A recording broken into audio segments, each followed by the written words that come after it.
This is the Fan Morning Show with KB, JB, and Jeff. Nembhard has it, bouncing at center of the floor to Turner. Turner shovels to Haliburton. Haliburton lets another three go, left of center. It's online but short. Mathurin secures the offensive rebound. Pacers get another look, and Haliburton does not hesitate, hitting a 30-plus footer from up top. Mark Daignault needs a timeout. Tyrese Haliburton fully engaged, 3 of 4 from three-point range, topping out of the near corner. Up top, Haliburton falls down, turns it over, and this will lead to Gilgeous-Alexander to the other end, where he sends it to Williams for a dunk, and Haliburton is face down in the Indiana offensive end. The trainer, Josh Corbeil, rushes out to take a look, and even a concerned Shai Gilgeous-Alexander is checking on Haliburton. The right calf right away. He knew he was in trouble. Nembhard has the ball, hasn't used his bounce with 7. Now moves to his left, rises up. Holmgren got there late, and Nembhard hit a 3 from the left edge. It's a big-time shot. Gilgeous-Alexander almost turned it over. Rick Carlisle thought he did. Dort has to hoist one up. And he knocks it down! Lou Dort with a Hail Mary as the shot clock was expiring. Nembhard, Mathurin, stolen by Williams. One man to beat. Williams gets inside. Mathurin got a piece of it. Williams still banks it home. How did he put that in? We needed to come out of the locker room and be better in the first 5 minutes of the third quarter. We just weren't. That quarter was the killer. Toppin takes it there, shovels it to McConnell. He comes to the right baseline and knocks down another one. 10 hot ones here by T.J. McConnell here in this third quarter. He has scored 10 points in the quarter. The Oklahoma City Thunder, 103. The Indiana Pacers, 91. The effort that our guys poured into the fourth quarter to win the quarter was epic, and it was symbolic of what this team stands for. It was a tough feeling to see your franchise guy go down like that. Obviously, there's no more victory because we want to win, and we thought, we did, a lot to put ourselves in a position to win, and obviously it sucks, and we didn't do that, but I'm super proud of everyone. It really hurts on the one hand. On the other hand, this team has given all of Pacer Nation something to be very proud of. Come take my walk this road together through the storm, whatever weather, cold or warm. The journey has come to an end for the 24-25 NBA season. It did so in heartbreaking fashion. You heard about Tyrese Haliburton going down. He came in and he played for, second half of more than 24 minutes last game with a strained calf that we now know was on the verge of ripping an Achilles. And then he played again in Game 7 and made the one wrong move, almost in the same spot of the court, guys, as he hurt it originally. And who knows how long he's going to be out. But the season and the dream come to an end last night, not at all the way you want that to happen. Good morning, Kevin Bowen. Good morning, James Boyd. Mark Dyken, good to see you across the way there. But we have a lot to discuss today and a lot to wrap up and a lot to kind of, I don't even know the word for it. You just have to sit in it and try to feel it and try to understand what might happen next. But Kevin Bowen, I don't know where you want to start. Just what a gritty, unbelievable team this Pacers squad was. They just never, ever, ever stopped coming. Even last night, for a good full quarter plus after the Haliburton injury, they just kept coming, and it really came down to a quick segment when Oklahoma City hit 3 threes in a row, went up by 9, and that was kind of where the yo-yo finally started to break. But talk to me a little bit about this Pacers team as a whole this year and what they've done, what they've accomplished, where they've been. Yeah, I mean, I can't think of a much sicker way for one of the greatest sports stories the state has ever seen to end. And the vivid imagery that I thought ESPN painted a little bit too much, if I must say. But nonetheless, the vivid imagery of watching Ty on the ground is something I'll never forget. The Paul George injury was a random, July, I can remember where I was, Colts training camp night, sitting in my dorm room at Smith Hall when that occurred. Even the Victor Oladipo injury was, just kind of a random midweek game, for the Haliburton injury to occur on that stage. And again, watching him go through what he did, watching him on crutches outside of the locker room, watching him be wheeled through the player parking lot at the Indianapolis airport at 2 a.m. with fans chanting his name and him offering up just the most sympathetic of waves. It's a why you hate sports moment, frankly, is what that was to end last night. So, obviously we'll try to put it into words best we can. James, I know you, I thought I was getting punked when you told me yesterday you have jury duty coming up here on this Monday morning. So I know you got to exit here in a few minutes, so I will pass the baton to you. Yeah, in about 30 minutes, I got to go over to be a citizen of America. But for last night's game, I was just shocked like everybody else when Tyrese went down. The added context around that, I believe he scored 9 points in 7 minutes. He was aggressive. It was looking like, hey, the Haliburton that we know can be up and down sometimes as a scorer was there. He was ready. And the one plant, it reminded me instantly of Kevin Durant in the 2019 finals. Same type of thing. Plant to go past your defender, and you go down, and he immediately knew. We all immediately knew. No official word just yet. I believe his dad told ESPN's Lisa Salters that it is an Achilles injury. And just how heartbreaking is this? First game of the season, James Wiseman tears his Achilles. Last game of the season, you have Tyrese Haliburton tears Achilles. You have 3 Achilles tears among all your players. In other words, remarkable season. It's like, what are the odds of that even happening? It's very cruel. It's not fair at all. And that's the one thing about sports, man. Like, I wrote this last night. They felt like the team of destiny early on in that game when Tyrese was shooting that thing. It felt like the team of destiny, and then it ruins a great moment to have that injury happen, and it hurts because you would love to see, even if they had lost, just Tyrese Haliburton in the game on his own terms. But to me, I put this out there on social media, and I think you all will kind of feel the same. It is going to be one of the greatest what-ifs in my mind forever.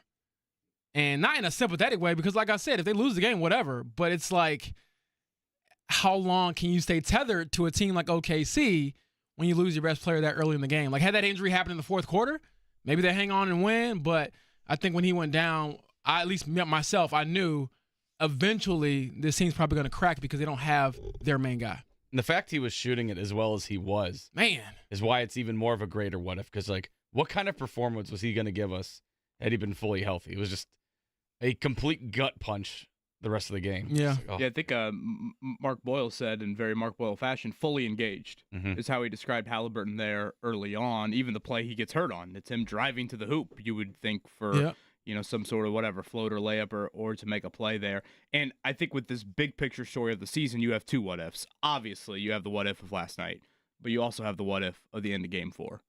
Yeah. And if you were, and I know I sat here last Monday and you guys were probably fed up with me at the end of that show and how much I was, beating myself up, or I don't know, beating the Pacers up over what happened at the end of Game 4. But, that opportunity to see it in your own building, slip away, and there went Game 6 on your home floor to clinch. Like, that to me is, Game 7, yeah, I mean, who knows? I mean, whatever. Haliburton looked great last night for the first stint, and, it was a tie game when he got hurt, and, who the hell knows how the final 40 minutes would have played out of that game. But, damn, I just, there's so many elements of it is absolutely bleeping, and I said the word on Twitter. I won't say it here because I don't want to put that pressure on Mark, nor do I want to have that money out of my paycheck. But, bleep injuries, man. They just suck. I mean, they just absolutely suck, not to mention on that stage.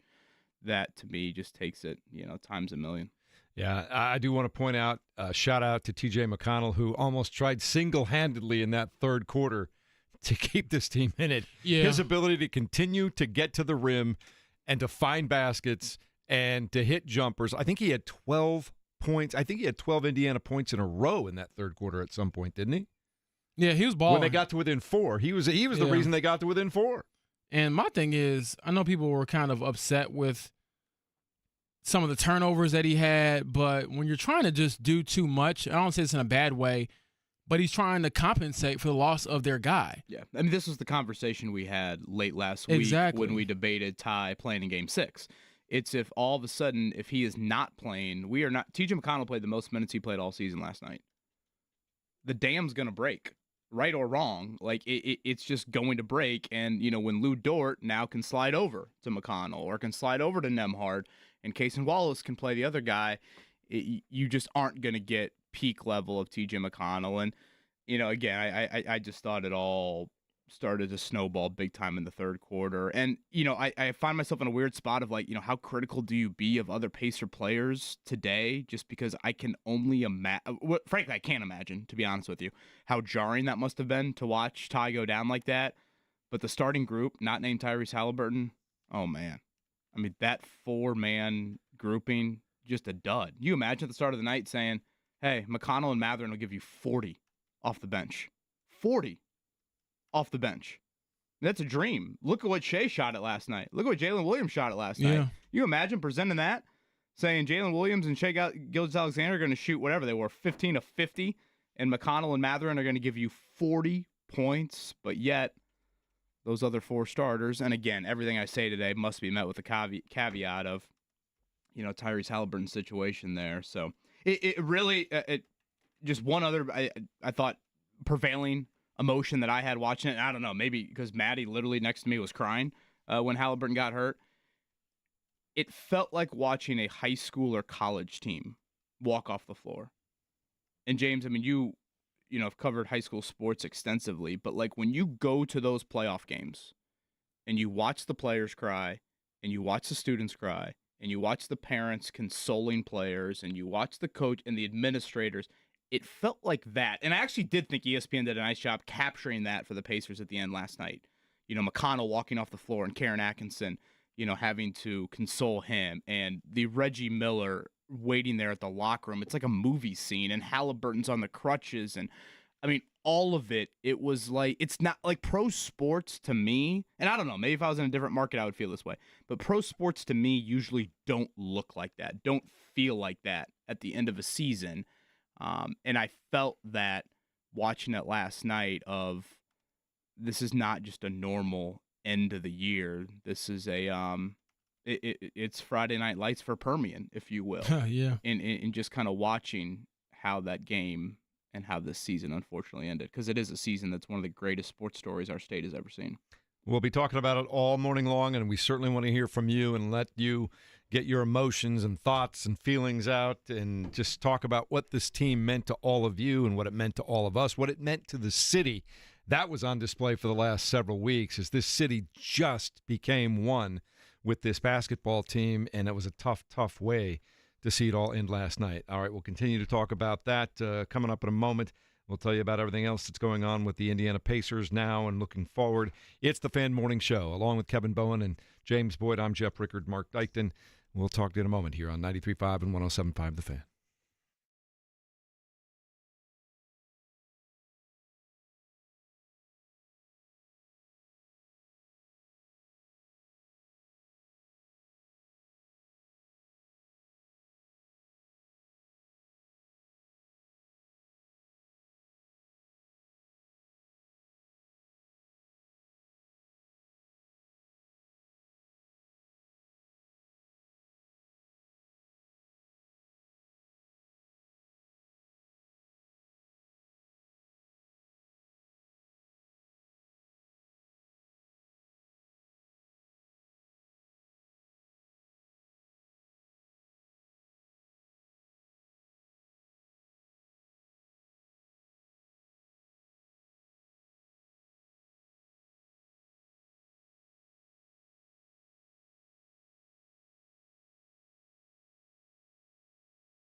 On 93.5 and 107.5 The Fan. Good morning. I hope your Monday is as happy as it can possibly be. We're coming off a rough night last night when the Indiana Pacers went into Oklahoma City with high hopes in Game 7 and a championship on the line. And in the second quarter, Tyrese Haliburton tears an Achilles. And that was that for that game. The Pacers, James Boyd, stayed tight, stayed tough. They had a 1-point lead at halftime.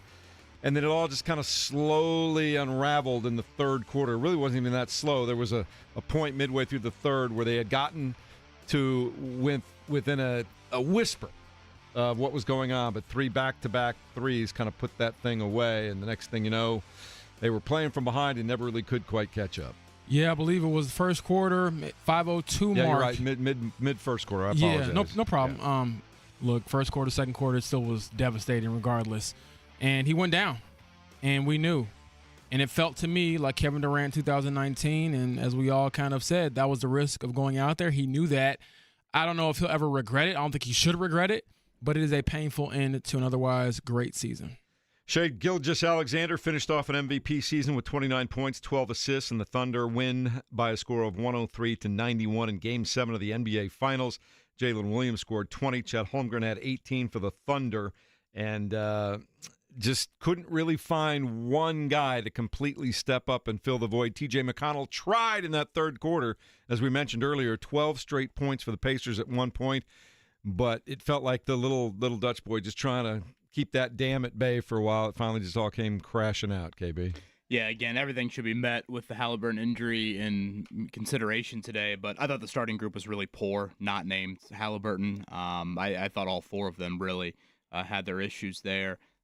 And in that third quarter, I think you had 7 turnovers specifically in that quarter. And if you look at the series as a whole, how do you summarize the series? I think it's difficult. I think there are a lot of ebbs and flows to the series, but 84 turnovers in the 4 home games down there. So when Oklahoma City was playing on their home floor, the Pacers turned it over 84 times. When I hopped on with you guys yesterday during the 6 o'clock hour, I brought up that Chet Holmgren Miles Turner matchup. I thought through the first 6 games of the series, both fan base wanted more out of their center, and I thought Holmgren was very good on both ends of the floor yesterday, and Miles Turner was not that. So I think that was a big factor yesterday, and the Thunder, kind of blowing that open and then, keeping the lead the rest of the way. 21 turnovers last night in that game, and just kept giving the ball away. Every time they had a chance to kind of stay in it or get a run going, seemed like they were turning the ball over left and right, but the season comes to an end. They were underdogs. Almost every game they played in the postseason, they were the underdogs in this one. How crazy is that, JB? Yeah. Against Cleveland, they were almost always the underdog. Against the Knicks, they were almost always the underdog. They were always the underdog against the Oklahoma City Thunder, and they just kept coming. Yeah, I think the most irritating part, especially if you're a Pacers fan, you're tired of being the underdog, you want to be top dog, and you're 1 game away from it, and it ends like this. And we'll have plenty of time to discuss what comes next. But when Ty went down and after the initial shock of the injury, my immediate thought, especially after the game ended, was, wow, not only does that injury affect this season, the end of this season, this magical run, it changes a lot going into next season. The decisions you make, do you bring Miles back? Benedict Mathurin's going into a contract year. Do you pay the luxury tax for a team where their best player, one of their top players, is not going to be available most likely for the entire season? All these things are factors now. And that, to me, Kevin, is like the biggest twist of the knife. It's like, and it really just drives home the fact of how finite these opportunities are. Even for OKC, who did win the championship, you have people who are saying, oh, they're going to win, 3 of the next 10, or they're going to go back-to-back. Like, you just never know. We thought Boston would have a great chance to get back, and their best player went down with Achilles injury. So, yeah, that was the ultimate gut punch. I mean, you just brought up 3 or 4 things that are perfectly acceptable talking points. Yeah. And sickening reality, frankly, that we do have to address at some point. I don't know if I'm ready to do it here. Yeah, I'm not either. I was just, Monday just giving a general overview of the magnitude really hit me. I want to be very clear. You are spot on, but the twisting of the knife is the perfect way to describe it, because that was, I said to Maddie when he went down, I go, he might be out for all of next year. And she was like, what? Just that sort of. And that didn't even register in my brain at first. I'm like, wait a second. I mean, because again, you're playing on June 22nd. Yeah. I mean, you're so deep into it. And as I said to lead off the show, just that imagery of all of it, him pounding the floor, the no. If I could read his lips, I believe he said to Josh Corbeil right away, I did it. You watch the replay when the Thunder go down the other end of the floor, Corbeil immediately takes off in a, as quick of a, walking sprint as he can towards Haliburton. And it's a scene that we saw the emotion from Obi. No one will forget. Yeah, I thought Tony East had a really interesting quote after the game from Obi, just how much it impacted him. He felt like individually throughout that game, and for the first game all series, I thought Obi was really, really struggling, and he was the one, for those that don't remember the full play, he passed up, I don't know, I don't want to call it a wide open look, but he passed up a look to get it to tie on that play, and Obi was, very beating himself up after the game about that. And I also thought it was a telling scene that really demonstrated what this team is about. Almost immediately, the entire team forming a circle around him and kind of there with him, shielding him from view, all those kinds of things. But you could tell collectively all of them were just, wait, what? What just happened? And, man, it's tough to even talk about this morning, but the season comes to an end, but they took it to the limit. Game 7 of the NBA Finals, and Oklahoma City finally gets the victory there. We can also tell you it was a rough night for the Indiana Fever in Las Vegas in a game in which they had a double-digit lead. They lost it 89-81. Asia Wilson, the reigning MVP, one of 5 aces in double figures. Jackie Young scored 19. Chelsea Gray finished with 18. Aaliyah Boston had 26 for the Fever, including 18 in the first half. Caitlin Clark, 19 points, 11 assists, but she was only 1 of 10 from three-point range, and she is really struggling, James Boyd. Just 1 of 17 from 3 over the last 2 games after that electric performance coming back from injury the first time out. Yeah, tough loss for them. She's not shooting it very well at all. I believe DeWanna Bonner remains away from the team as well, so they're going through a little bit of a rough patch right now, and kind of got humbled out there against the Aces, who have been where they want to go, which is to the championship. Alex Palou wins on the Indy Circuit again at Road America. He stretched the available fuel that he had in the number 10 Solo Cup Chip Ganassi Racing Honda at the end to get his 6th victory in 9 starts this season. He said it was a crazy race, but he is back in victory lane. Shout out to the fan who tossed the beer over the fence to Santino Ferrucci, and Santino Ferrucci for chugging said beer. 3rd place for Ferrucci. I think the Thunder maybe needed Santino Ferrucci to teach them how to party a little bit last night. Kyle Kirkwood, Marcus Armstrong round out the top 5, and the awful season for Team Penske continues. Not a single car in the top 10. Yeah, also yesterday, Kevin Durant. I don't know why they allow this to happen. There was a big trade made on the day of Game 7 of the NBA Finals. It's one of the reasons you and I didn't even mention it last night. But Kevin Durant is traded from the Houston Rockets to the Houston Rockets from the Phoenix Suns. Jalen Green, Dylan Brooks, and the number 10 pick go back to Phoenix. And why do leagues allow other teams to have any spotlight on a day when a championship is going to be decided? I don't know. I don't understand that. I'm not sure. But at the same time, nothing was officially announced. Yeah, that's my one thing is like it hasn't been officially announced. Yeah. So what are you gonna do if teams leak it to reporters? It is what it is, and it was kind of crazy to see Kevin Durant talking about it in real time after it went down. So that is certainly the news there, and I just went back to getting ready for the finals. Baseball yesterday, Seattle clubbed the Cubs 14-6, Reds over the Cards 4-1. Andrew Abbott had 7 scoreless innings in that one. Did you guys see the craziness of the College World Series yesterday? LSU gets a 2-game sweep over Coastal Carolina. Carolina's coach and first base coach both ejected in the first inning.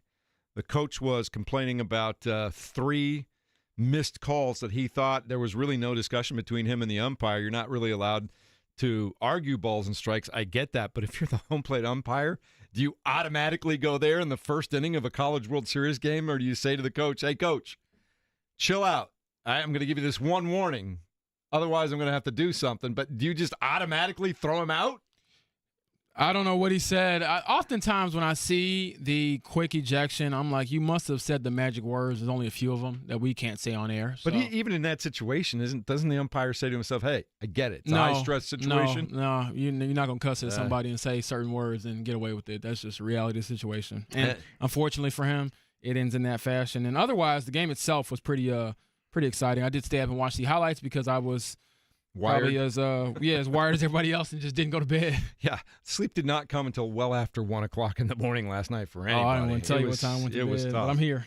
All right, that's what's happening in the world of sports. We continue to talk about the 24-25 Pacer season. Comes to an end last night. We'll take your phone calls throughout the morning as well. 239-1070. It's the Fan Morning Show at 93.5 and 107.5 The Fan.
You're listening to the Fan Morning Show on 93.5 and 107.5 The Fan.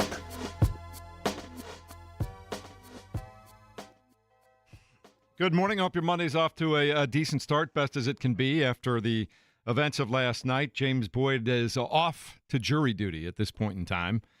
So Kevin Bowen and Jeff Rickard and Mark Dykton are here to solve the wounds as we move through this Monday. And KBA, we were just talking about the fact that all of us, nobody was going to sleep like at midnight last night after that game. You're staying up, you're listening to all the guys talk, it was just tough to take, and it's the end of the year, and you're not ready for the year to be over, and it's not ending the way you wanted to end it. And you know that there is so much to talk about positively from this year, but the way that it goes down at the end of last night now puts a big shadow over what is ahead. But for the time being, we just hope that Tyrese Haliburton gets the care that he needs and gets back as quickly as possible. But these are injuries you don't just bounce back from.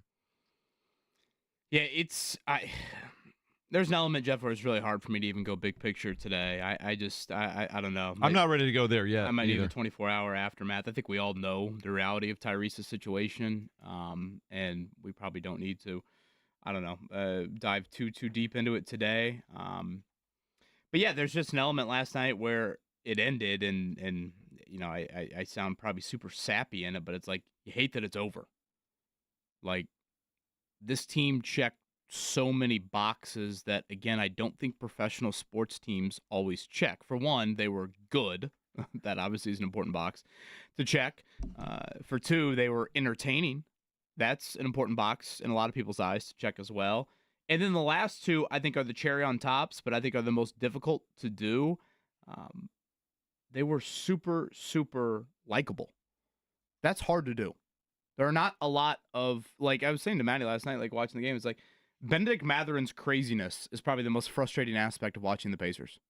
Or, maybe Miles Turner not, having a poor final. It's like, none of these players are like players you hate, players you dislike, players, whatever, committing off-the-court issues that we see some other NBA teams have. And then I do think there is an element to this team that was unexpected.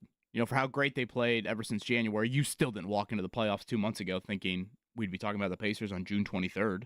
In the fashion that we are today. So when you're a good team, when you're an entertaining bunch, but then most importantly, the likability factor and the unexpected nature to the run, that I think is what makes this team, as I've said throughout the show and will continue to say today, it's one of the greatest Indiana sports stories we've ever had. You don't get Cinderella, and I say that in quotes very often in the NBA. It's the closest thing to it. If you look at the playoff games, Jeff, of the 23 playoff games, you were an underdog in 17 of them. Every single game of the Cavs series, every single game of the Thunder series. Significant underdogs in all these games here with the Thunder. That, again, is another aspect that's just very unique. And unfortunately, it ended in one of the sickest ways possible. Well, I'll always think of this team. I know it's kind of not what a lot of people think of, but when I think of this team and who they were together and how much they cared about each other and played for each other. We see that on other teams, but at the beginning of every game when TJ McConnell had his special little intro handshake with every single member of the team and the coaching staff, and you could just see that there was a joy that they all shared at the beginning of basketball games and a love and a genuine caring that they all had for one another. I'll tell you, Kevin, I've been doing this for longer than I'm even going to admit, and I've been around a lot of teams and a lot of sports. That team was in the upper echelon of teams that care about each other that I've ever been around. Yeah, the Pacers I was curious who they sent to the podium. I thought maybe, Matherin had whatever he ended up with, 24 and 13. I thought he might go to the podium last night, but it made sense. They sent TJ McConnell and Pascal Siakam to the podium last night afterwards. And on two separate occasions, both of them offered an apology to the fan base. And I found myself sitting there on the couch. I felt like I was like Vince Vaughn yelling at Owen Wilson, and Wedding Crashers was like, "You stop that! You do not apologize to me right now. Like there is no need for that whatsoever. Like you did nothing wrong. Like I mean, and especially in McConnell's case, I mean that effort last night. I get he had 7 turnovers, but again, you were asking him. Unfortunately, he was pushing it to the limit. Way too much. You needed more on the plate of Nembhard, and this gets back into the debate we had last week because I think one of the more crushing things about the Haliburton injury is you got through Thursday night and you thought you're almost in the clear. Like when he played game 6, no real laboring, looked fine. I thought he was rather effective, honestly, once he got through the early misses in that game 6. Now you got 3 days off until game 7. It was almost like the injury got pushed to the back. It was so front burner for us, game 5 into game 6. It almost was like it got pushed a little bit further away. You weren't worried about, oh man, how is he going to react from playing 40 minutes in game 6 to now responding in game 7. And then, I just think it was too much for those guys to handle, especially in game. Again, Nembhard is asking to guard SGA, and now you need him to be the catalyst and the playmaker and the facilitator offensively for you, and that's just too much for him to handle. And, Nesmith, again, was very quiet throughout this playoff as a scoring threat, and, Siakam didn't have maybe the game that you would have loved, and, of course, Turner was largely a no-show throughout this playoff run offensively for you. I thought Nembhard in the last couple of games was tremendous. The job that he did to limit SGA, he made a couple of threes. He was at least an option offensively. Yeah, I thought he acquitted himself really well. Yeah, I do. I don't know if I can go there for last night, Jeff. I was really disappointed in Shai Gilgeous-Alexander having 1 turnover the entire game. He had 8 in game 6. And again, everything can be met with some way, shape, or form today. The Haliburton injury. Like every comment we make can be met with that. So knowing that that's already there, there's an element like theoretically when Haliburton is not on the floor, you might make the argument you're a better defensive team. And so for Shai to have 1 turnover when he handles the ball, the amount that he handles it, I thought was a disappointing defensive effort from the Pacers in that they weren't able to disrupt him more. I know he shot it poorly. But I also think that injury did change everything, the way that you rotate, the way that you put guys on. And the thing that Tyrese, it's underrated. We probably don't talk about enough, and we saw it on full display in the minutes that he did play in Game 6.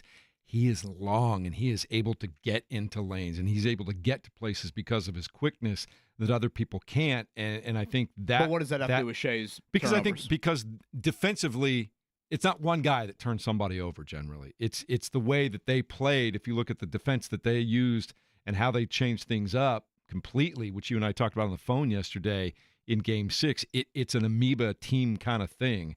I think that gets lost. I also think subconsciously players, when a star goes down, players don't think to themselves, okay, I got to step up. I think they try to go a little bit beyond their capabilities sometimes, and they start to make mistakes. They start to press a little bit. And, Nembhard is a good player. I don't think he's a great player.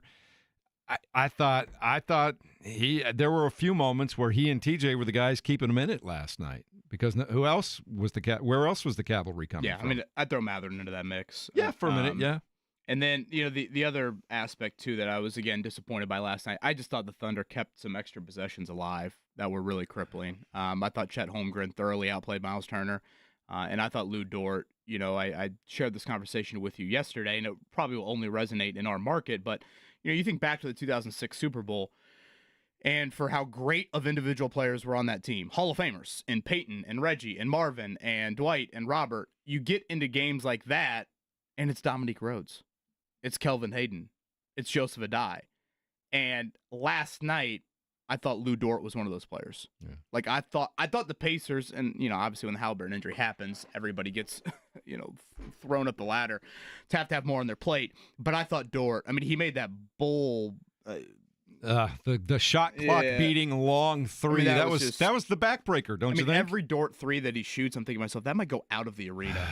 And somehow it oftentimes goes in. But I thought he kept several extra possessions alive that turned out to be really just continued.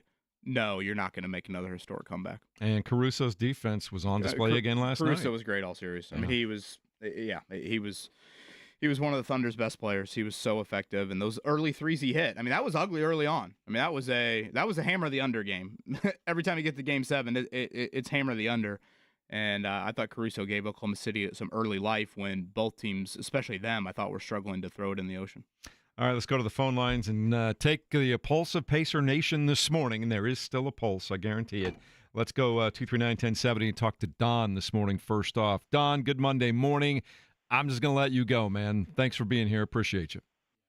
Yeah, good morning, guys. It's disappointing. I've been following the Pacers, and they break my heart. And a lot of times it ain't them. It's just the circumstances. Last night, we was going to beat the Thunder. I could tell in the first 5 minutes, even though it wasn't great. But because Haliburton is our facilitator.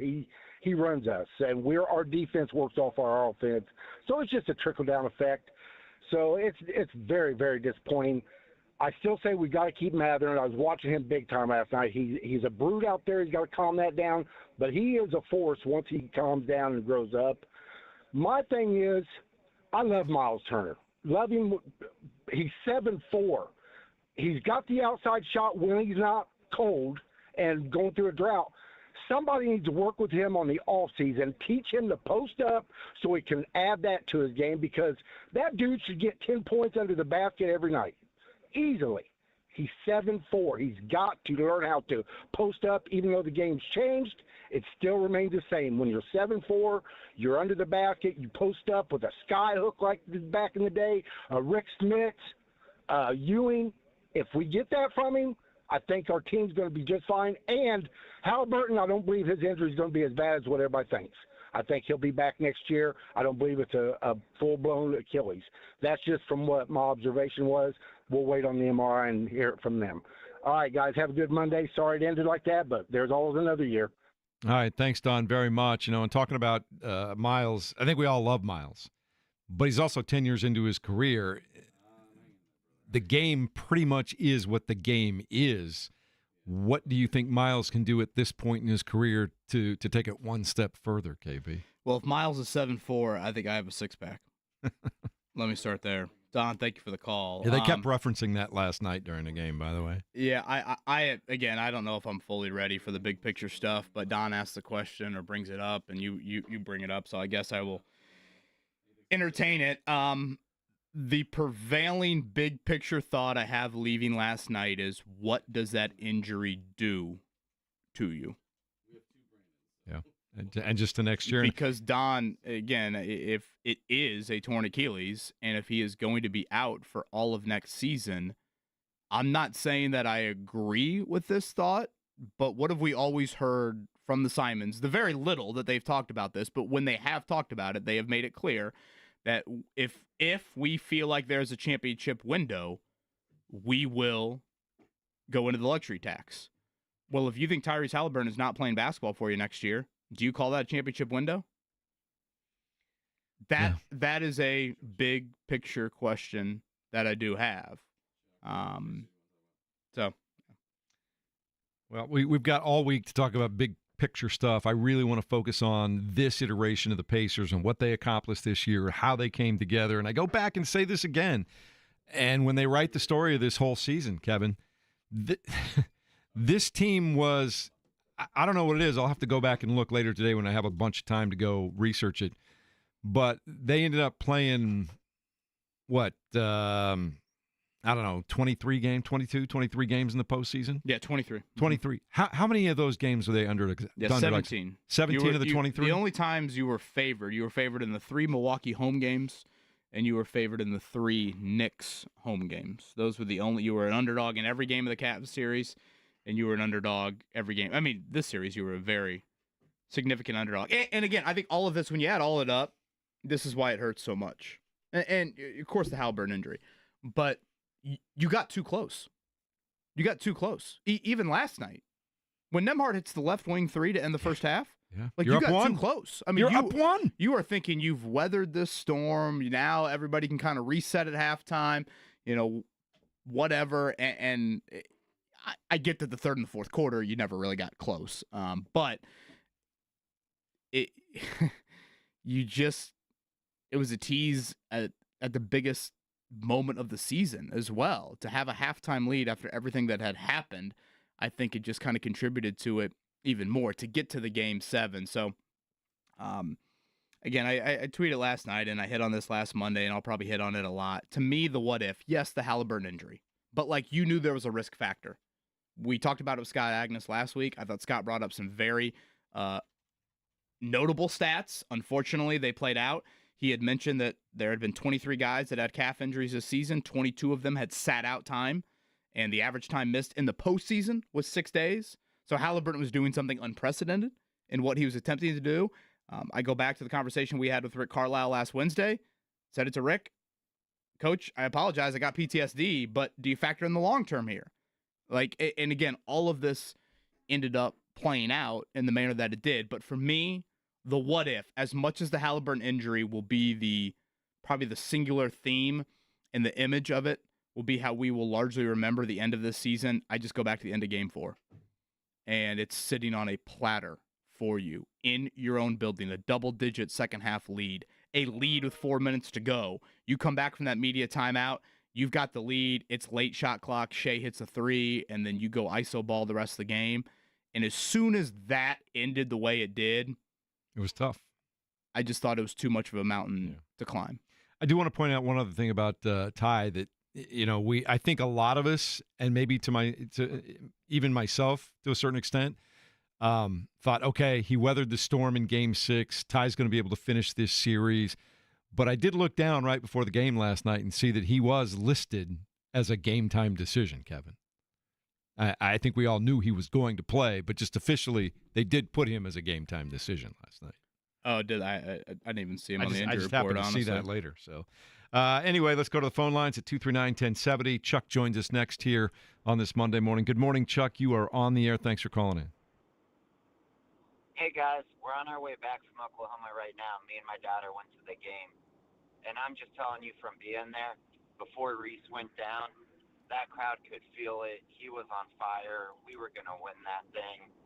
Me and my kid were high-fiving. Everybody around us was quiet. We were the only Pacers fans in the section. We still believed afterwards because it's been that kind of season. But I'll go to my grave thinking if Reese is healthy, we win that championship.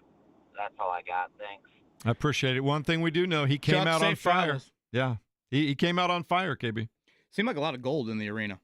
Yeah, I saw little pockets here and there. It's easier to spot, too, when everybody else is wearing blue. Right, There was a lot of gold in that arena. No, it seemed like a lot of gold. And, again, Mark will replay the intro here coming up at 8 o'clock, and you're going to hear Mark Boyle describe Tyrese Haliburton early in the game as fully engaged. Mm-hmm. That probably, there's so many frustrating elements, obviously, to it all. But, again, that adds to it. He hits the 3 open threes. He was getting a little mouthy with somebody courtside. It honestly reminded me a little bit of Game 7 last year at Madison Square Garden when Haliburton right away had that. And, if you want to throw in the sickening irony of it all or the cruel nature to it, he gets hurt attacking. He gets hurt being aggressive. He gets hurt because I felt like as he hit those open threes, I thought to myself, oh, wow, this is going to open up him as a driver. Now guys are going to run him off the line. And I think you saw it on that play specifically is, Shea kind of runs out to him and he has a moment where he's driving down the lane. So, yeah, it had the looks, it had the makings of a star player delivering an unbelievable Game 7 effort that you would remember for the rest of your life. And unfortunately, we will remember it for the rest of our lives for a very, very, very different reason. 103-91 was the final score in that Game 7, and it just got away in that second half after the Pacers somehow found a way to take a 1-point lead into the break. I don't know about you, KB, but I'm feeling pretty good about things. I'm like, okay, they've weathered the initial shock, which is one thing you're worried about all the time. And then you think they're going to go in there, they're going to talk to each other about, hey, let's just do what we do. This team has always found a way. They've always battled back. They've always come back from adversity. They've got time to gather themselves, maybe come up with a little tweak here or there. And it just got away from them in a very quick span when Oklahoma City just pop, hit a bunch of threes right in a row there. This was Rick Carlisle last night on the injury to Tyrese Haliburton. What happened with Tyrese is just all of our hearts dropped. But he will be back. I don't have any medical information about what may or may not have happened, but he'll be back in time, and I believe he'll make a full recovery. So he authored one of the great individual playoff runs in the history of the NBA with dramatic play after dramatic play. It was just something that no one's ever seen. And did it as one of 17. That's the beautiful thing about him. As great a player as he is, it's always a team thing. And so our hearts go out to him. Yeah, I thought that was obviously very well said from Rick. And, I was watching the Pacers. They put out some images of them walking on the plane on whatever that would have been Friday afternoon, heading to OKC for Game 7. And there's Ty wearing an old school Pacers t-shirt that referenced their ABA days. It's just, it's how he's wired, after what happened with Paul George, what happened with Victor Oladipo. It's a little bit of the analogy of the girlfriend has finally brought home the boy the whole family likes. Like, that's how we have looked at Tyrese Haliburton. Like, oh my gosh. He's the one. He's exactly what we've been waiting for. And, like, he wants it. He genuinely, you talk to people around him, very close to him, family members, agents, those sorts of people. Like, he wants this just as much as Pacers fans want him. Like, there's nothing else he wants. And I think that just, once again, is another layer of why this is this is not fair, this is why I hate sports moment. I mean, that's exactly what last night was. After months and months of this is why I love sports, and him orchestrating so much of that, as Rick Carlisle said, the game winners, all of it, the variety of game winners, home games, road games, all of it. Last night we get I don't want to watch sports ever again. And I mean, I've already had people reach out. I'm sure you have, Jeff, of like, hey, I'm sorry, you guys are giving a decent effort today, but I'll be back tomorrow. I'll be back next week. I mean, that's what last night does to you as a sports fan. Yeah. I've known a lot of athletes that at the end of seasons like that just go find a beach somewhere on a different part of the planet and just go away for about 3 weeks and don't want to see anybody, talk to anybody, or run into any of all that stuff that happened. As remarkable and great and wonderful as that run was, it had just the worst ending possible. Quick timeout. We will take phone calls coming up next, a bunch of them. That's what we'll do. I want to take the pulse of Pacer Nation. Along with Kevin Bowen, I'm Jeff Rickard. James Boyd has been pulled away by the local government to go sit on... oh, gosh, geez. Can you provide some context around that? Because I'm about to. I got nervous. Mark, you can clip that out. Because he's got jury duty. Would you let me finish, you guys? My goodness. Given the headlines around the country these days, he's pulled away from the government. I think we all needed that laugh. I was going somewhere and I was going to make a joke, and now that's all gone. So come back and we'll take some phone calls next with this brutal team that I have here. 93.5 and 107.5 The Fan.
This is the Fan Morning Show with KB, JB, and Jeff. Nembhard has it, bouncing at center of the floor to Turner. Turner shovels to Haliburton. Haliburton lets another three go, left of center. It's online but short. Matherin secures the offensive rebound. Pacers get another look, and Haliburton does not hesitate, hitting a 30-plus footer from up top. Mark Daignault needs a timeout. Tyrese Haliburton fully engaged, 3 of 4 from three-point range, topping out of the near corner. Up top, Haliburton falls down, turns it over, and this will lead to Gilgeous-Alexander to the other end, where he sends it to Williams for a dunk.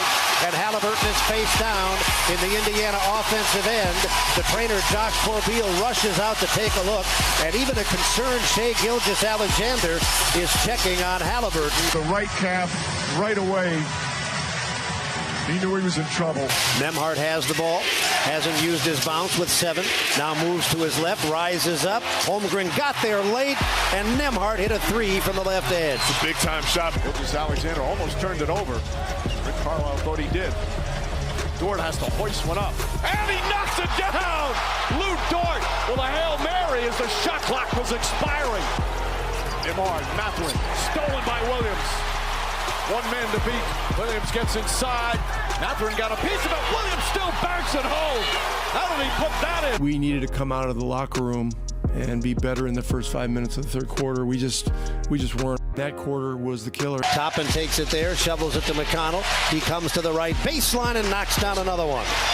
10 hot ones here by T.J. McConnell here in this third quarter. He has scored 10 points in the quarter. The Oklahoma City Thunder, 103. The Indiana Pacers, 91. The effort that our guys poured into the fourth quarter to win the quarter was epic, and it was symbolic of what this team stands for. It was a tough feeling to see your franchise guy go down like that. Obviously, there's no more victory because we want to win, and we thought, like we did, a lot to put ourselves in a position to win, and obviously it sucks, and we didn't do that, but I'm super proud of everyone. It really hurts on the one hand. On the other hand, this team has given all of Pacer Nation something to be very proud of. Come take my walk this road together through the storm, whatever weather, cold or warm. Good morning. It is indeed the morning after. Along with Kevin Bone, I'm Jeff Ricker. James Boyd out on jury duty this morning. Mark Dykton is running the ones and twos over there, and we will break down all the things that happened in the 24-25 season, how it went down during the NBA Finals series. They took it to a Game 7, obviously, KB.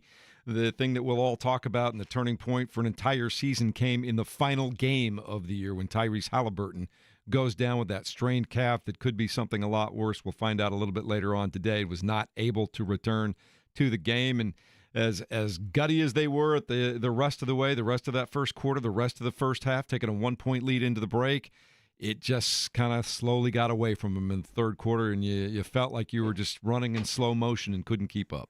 Yeah, I mean, big picture, it's about as sick and cruel and you can hear my daughter yelling, "That's not fair," way for one of the greatest sports stories the state has ever seen to end. That's how I would probably kind of big picture summarize last night.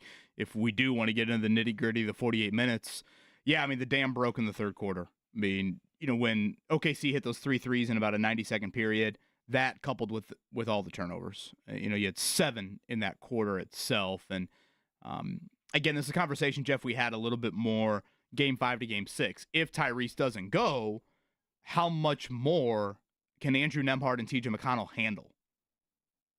And I thought it broke for both of them, just in the ability to initiate offense, to get you into something. As great as McConnell was as a driver throughout that third quarter, he ends with 7 turnovers.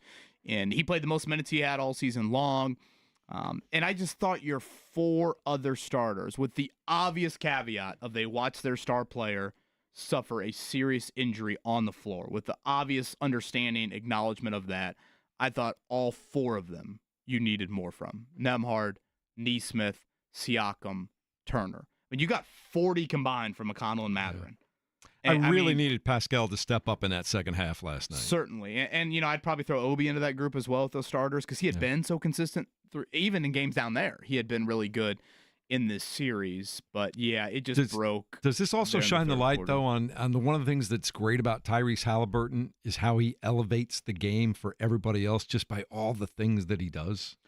Sure. Yeah. I mean, without question. I mean, Miles is probably the poster child of how much better he has gotten, playing alongside him. And yeah, when it happens in game 2, I think that impacts you. It's not like you had, a lot of prep time for it. You can say as much as, hey, we got 2 game plans for game 6. But, when you watch it happen right in front of your eyes, I think that certainly impacts it as well. And, Nembhard was great last year in the Boston series without him. But again, that, wasn't this serious of an injury. And, you had multiple games in between game 2 and 3 for Nembhard to get ready for that as well. But, yeah, it just got away from me there in the third quarter. And as much as, you felt like you were applying some pressure there in the fourth quarter, I don't know. Just speaking for myself, I just never felt like you were truly, truly in it. Well, I think one thing that was clear watching that game, though, from afar, even with 4:15 to go, something like that, I think they were down 12. They still felt like they were going to give it a shot. It felt like. And then it just possession by possession was not going to happen. But I still felt, I didn't know how hopeful I was, but I felt watching them, they thought, hey, let's still figure out a way to get this done in the next 4.5 minutes.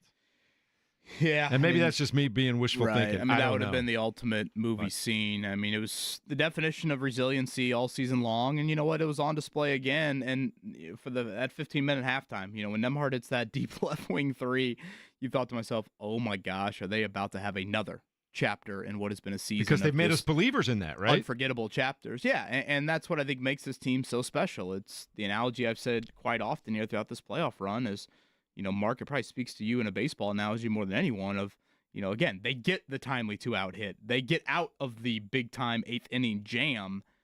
Teams don't do that. Teams don't make their fan bases believe that, and yet the Pacers did that. They did just seem, I said this off air to a couple of people, that they did have the vibe of like the 2016 Cubs where just balls bounce their way. Things just happen that don't normally happen, and you have to have a lot of luck on your side if you're going to win a championship. And it looked like it was all setting up for that. And then game 7 happened. And you're just like, oh, no. It was like the Bartman game all over again. It was just this empty, hollow feeling of like, what just happened here? What's going on? This is not the vibes that were happening all season long. So it's like 2 different swings of the fence right there. Let's go to the phone lines, take the pulse of Pacer Nation this morning. They took it to the limit. Game 7 of the NBA Finals. We'll talk now to Tom, who joins us next on the Fan Morning Show. Good morning, Tom. You're on the air. How are things going this morning? Well, good morning. And first, I'd just like to say, man, I commend you guys. I don't know how you guys were able to get up this morning and come in here and talk about this. It's just such a somber feeling. I stuck with the ritual, didn't go downtown and celebrate, like I wanted to and everything. Just stuck with the ritual, just stayed at home, watched the game with my son. And, I was prepared. I'm 43 years old. I've been through the heartbreak of losing championships and, coming up short and everything like that.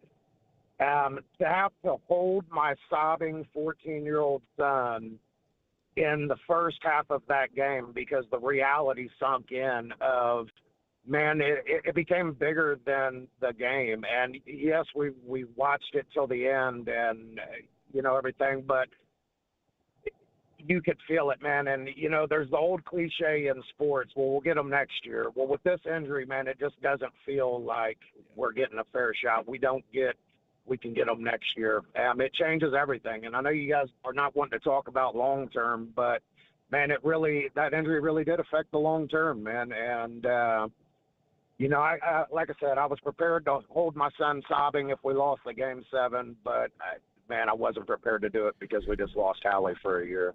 Tom, Tom, thank you for the call. It's a spot on point. And like, when I say I don't want to go there today, like I know full well we'll have to dive into it, head first, probably as early as tomorrow. But last night was just so, again, not fair type of sports moment to watch that it's hard for me to fully go there. But you are right. I mean, the whole get them next year, right. I mean, it goes out the window if indeed it gets confirmed that, Tyrese has suffered the injury that, of course, all of us think that he has suffered there. And Jeff, I distinctly remember where I was when Paul George broke his leg, sitting in my bed at Smith Hall, Anderson University, getting ready for Colts training camp, and watching the Team USA exhibition on my laptop. Las Vegas, yeah. And, he falls in the stanchion and all of that. that is, again, a random, beautiful summer night in July. The Victor Oladipo ruptured quad tendon occurs in a midweek. I want to say it was the Raptors, if I remember correctly. A midweek game in January, him going up on a fast break. Not the night of the biggest game in the history of this franchise. Not the night that generations of Pacers fans have been waiting for. Tom and his son, my dad being a huge Pacer ABA fan. Like, everybody's been waiting for this moment. And to watch your star not just turn his ankle and not be able to come back, not just whatever, a hamstring injury like he suffered last year in the Eastern Conference Finals, and he's going to be out a couple weeks, to seemingly suffer the injury that he did, and then the magnitude of having to watch it with such vivid imagery. Again, I didn't think ESPN needed to show the replay another 8 times the rest of the game like they did, but they did capture in that moment quite the scene. Him pounding the floor immediately. If I can read his lips, yelling, no, no, no, which Josh Corbeil immediately coming out to him, their athletic trainer, and I think he mouths something to Josh along the lines of, I did it. I did. Like, he knew. That scene, I mean, I am getting goosebumps thinking back on it. And then all of it that unfolded after, the Pacers circling him, James Johnson and Carl Eaton, carrying him off the floor, him on the crutches. For those that haven't seen the video yet, I thought one of the most jarring videos I've seen from everything Haliburton related was him getting wheeled through the parking lot at the airport last night at whatever time that was, 2, 3 a.m. by a member of the airport staff, while Pacers fans are chanting his name, and he offers just he can't even look at him. He just offers a little wave. It's heartbreaking. It's a night that you question why you like sports after he had delivered so many nights of why we love sports. And yeah, it's just, gosh, I want to cuss. Let's go back. I'd allow a swear today. Well, I had one on Twitter, and I tried to preface it with excuse my language, but Jeff, I know we had maybe a cussing incident or two on one of the shows last week, so I want to be... Andrea Kerr would prefer that you not. I want to be very conscious of trying to keep my job here. And Mark, I do trust you on the dump button, but the word you're all thinking of that rhymes with an animal that quacks, that's what I want to scream right now. Let's do a 5-second podcast. It is the most emotive word in the English language. I know. It truly is. Robert Montgomery Knight is looking down on me thinking, go ahead and say it, Kevin. Let's go to the phone lines. We continue to take the pulse of Pacer Nation this morning. Brandon, you're up next. Thanks for hanging on for a while. We appreciate it. You have the floor now. Thanks. Hey, Jeff, I remember talking to you at one of the JMV outings. I can't remember where it was, but I hope you guys are doing well. I know it's a bleak day. Boy, I just think that injury, I guess we can question should have he set out, but I understand why he played because it was a most meaningful game in the franchise. But I just started thinking about next year. Unfortunately, I know you don't want to dive into it today, and that's cool, but now what do you do? Because if he's tore his Achilles, which I'm pretty sure that's what he did, we don't know for sure, but that, you got to think about next season. What's going to happen? And I really wish Miles Turner would have performed better in the finals. Do you think that has an impact on what they do with him? But it was a great year. It really was a great year. I like you, Kevin. Game 4. I always go back to that. We should have had Game 4, but it wasn't meant to be. But anyway, just have the best Monday we can, I guess. Hey, I appreciate the phone call, Brandon. I can hear it in your voice, and I'm sure everybody can hear it in ours. And I think, Kevin, we talk about the fact that we don't want to look at long-term today. I'm pretty sure the Pacers right now are just going to take a collective deep breath, figure out exactly what's going on with Tyrese before they really start to think about what they want to do and how this changes the way they approach next year and the next 3 or 4 years, because they got a lot to figure out all of a sudden. I think they probably in their minds had a pretty good plan, win or lose last night, if everybody comes out healthy. But now they kind of have to reevaluate everything and say, okay, what do we do for next year? And then what do the next 3 years look like? And how do we put all that together? Because I think this was a team that was prepared. It felt like, nobody had said anything, but it felt like a team that was prepared to keep this team intact and go a little bit into the luxury tax to keep making runs here. Well, if you're going to miss Haliburton for an entire season, and we don't know that that's true yet, we haven't heard that officially, but it changes the way you look at everything moving forward. And that's why I don't know if it makes a lot of sense for us to even look forward right now until we have all of the puzzle pieces exactly in place. Yeah, I mean, I'm not going to ignore Brandon's call. I don't want to be that guy here. So I guess just to tease it a little bit, you would be foolish as an organization to ignore what just transpired. You'd be absolutely foolish to say, oh, no, 2 weeks ago we said we were going to run it back. Well, what's happened since then? Your star player has arguably suffered a season-ending injury for next year.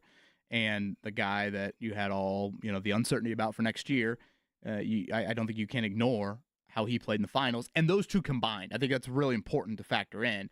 It's not just, Miles had a bad 2 weeks. It's that now the money you are potentially about to give him, do you need to start to think about what else you can do with that? And again, there are no easy answers in saying, okay, Miles gone, who's your center? There is no easy answer. I mean, Isaiah Jackson's right behind Tyrese Haliburton last night as a free agent, having to be carried off the floor, right there off a torn Achilles as well. So, and another unfortunate element to this, Jeff, is as much as the Pacers would like to sit and kick their feet up, the NBA offseason doesn't offer that. Guys, the draft is Wednesday. July 1st is always the big day for the NBA. You know what the calendar looks like? I mean, it's next week. So all of this is going to happen very, very quickly. The NFL calendar, much different than the NBA calendar, in how quickly these sorts of decisions have to make. Again, will the Simon family look at this situation and say, we are, and maybe were willing to go into the luxury tax with a championship window, but if we don't have our star player, that championship window, we don't see that. Siakam will be, 32, turning 33? Mm-hmm. Turner will be 30, turning 31 if Haliburton's going to miss an entire season. We thought about maybe trading Benedict Mathurin. Well, you might need Benedict Mathurin scoring a whole lot next season. I think we're gonna talk about that because I have a lot of questions about Mathurin for you. Again, all of this, I think, are conversations that undeniably have to be had by their organization. It's beyond unfortunate that this is the reality, but it is the reality of last night. And yes, Brandon, Game 4, that will be the what if. That will be the Hank Basket moment for me. That will be the what could have been. Because if you finish that game like you had finished so many games this season, you've got Game 6 to win an NBA title on your home floor. And for anybody that was fortunate to be in that building last Thursday, Pacers weren't losing that game. Mm-mm. They were not losing that game. That is the what if for me of Oklahoma City makes 3 threes the entire game. You're in control throughout. That's the bigger what if than honestly Haliburton having some heroic Game 7. Brandon, I appreciate the phone call. I do remember speaking with you. I appreciate you calling this morning. We've got another different Brandon on the line right now at 239-1070. Brandon, you're now on the phone. Go ahead. Hey, guys. First of all, just want to say you guys do a great job. You're great for the city. You get us through these times, good and bad, so thank you for what you do. I just got to say last night was very, very hard, as we all are talking about. I'm a big Purdue fan, so I was having PTSD last night. I saw Haas's elbow, Hummel's leg, everything all over again. And it just sucks. This was a team of destiny. The city deserves it. They wanted it more than I think I've seen any city want it. And, it's just hard to swallow. And prayers for Tyrese. I hope they can get back at it, man. I hope they can keep the team together. Yeah, Brandon, it's interesting that you mentioned that because I kind of thought coming into the finals, like, Purdue fans might be honestly the best, comp of the Haas, the Hummel that he brings up, the excruciating nature to how the Virginia game ended in 2019 in the Elite Eight. Now, obviously, Purdue fans over the last couple of years, Zach Edey was blessed with great health in college, and, they got all the way to the championship game. But I think that was the other kind of takeaway I was going to have from this season, Jeff, is before we got to Haliburton's status exiting Game 5, we really hadn't talked about injuries all playoffs long. I mean, Jarris Walker was it. Your 10th guy. Mathurin missed one game maybe in one of those series? That was it. I mean, everybody's healthy. Nobody was even on the injury report. None of these he might play tonight, he might not play tonight. And that's 2 months of basketball. I mean, that's a long time of basketball. And you had never had an injury question at all throughout this playoff run. And then it happens in the manner that it happened last night on a night where he had that look. He had the Game 7 Madison Square Garden. He had It felt good in the first quarter, didn't it? Well, it felt, and I thought it looked good. And again, go back to last Thursday, Game 6. He only plays 23 minutes in that game. So you walked away from. First off, I didn't think he was really laboring or favoring anything. He looked good, significantly in Game 6, and maybe just because the news cycle fell on a weekend. But I felt like we had almost pushed the Tyrese conversation away from an injury standpoint of hey, he looked good. He only played 23 minutes. He's not taxed. You got 3 days off until Game 7. We're through it all. And then it happens last night on a play where he's trying to be aggressive, on a play where he's driving, on a play that so many Pacers fans asked him to do that, on a night where he had hit 3 threes, and he was talking to the Oklahoma City fans. Oh, we're going to twisting of the knife is what James Boyd described it as earlier before he had to leave. Before he's at jury duty, just to be clear. Twisting of the knife, and probably twisted 3 or 4 times. All right, we're going to make this short and sweet on the check down real quick, Mark Dykton, and we'll get back to the pulse of Pacer Nation. So we will check it down very quickly. The Morning Checkdown on 93.5 and 107.5 The Fan. Pacers dropped Game 7 of the NBA Finals to the Oklahoma City Thunder, 103-91 last night. The Indiana Fever were playing in Las Vegas. They had a double-digit lead, but ended up losing to the Aces by a score of 89-81. Caitlin Clark continuing to struggle from three-point range. She was 1 of 10. She is 1 of 17 from deep over her last 2 games. And Alex Pillow wins at Road America. More of your phone calls coming up next at 93.5 and 107.5 The Fan.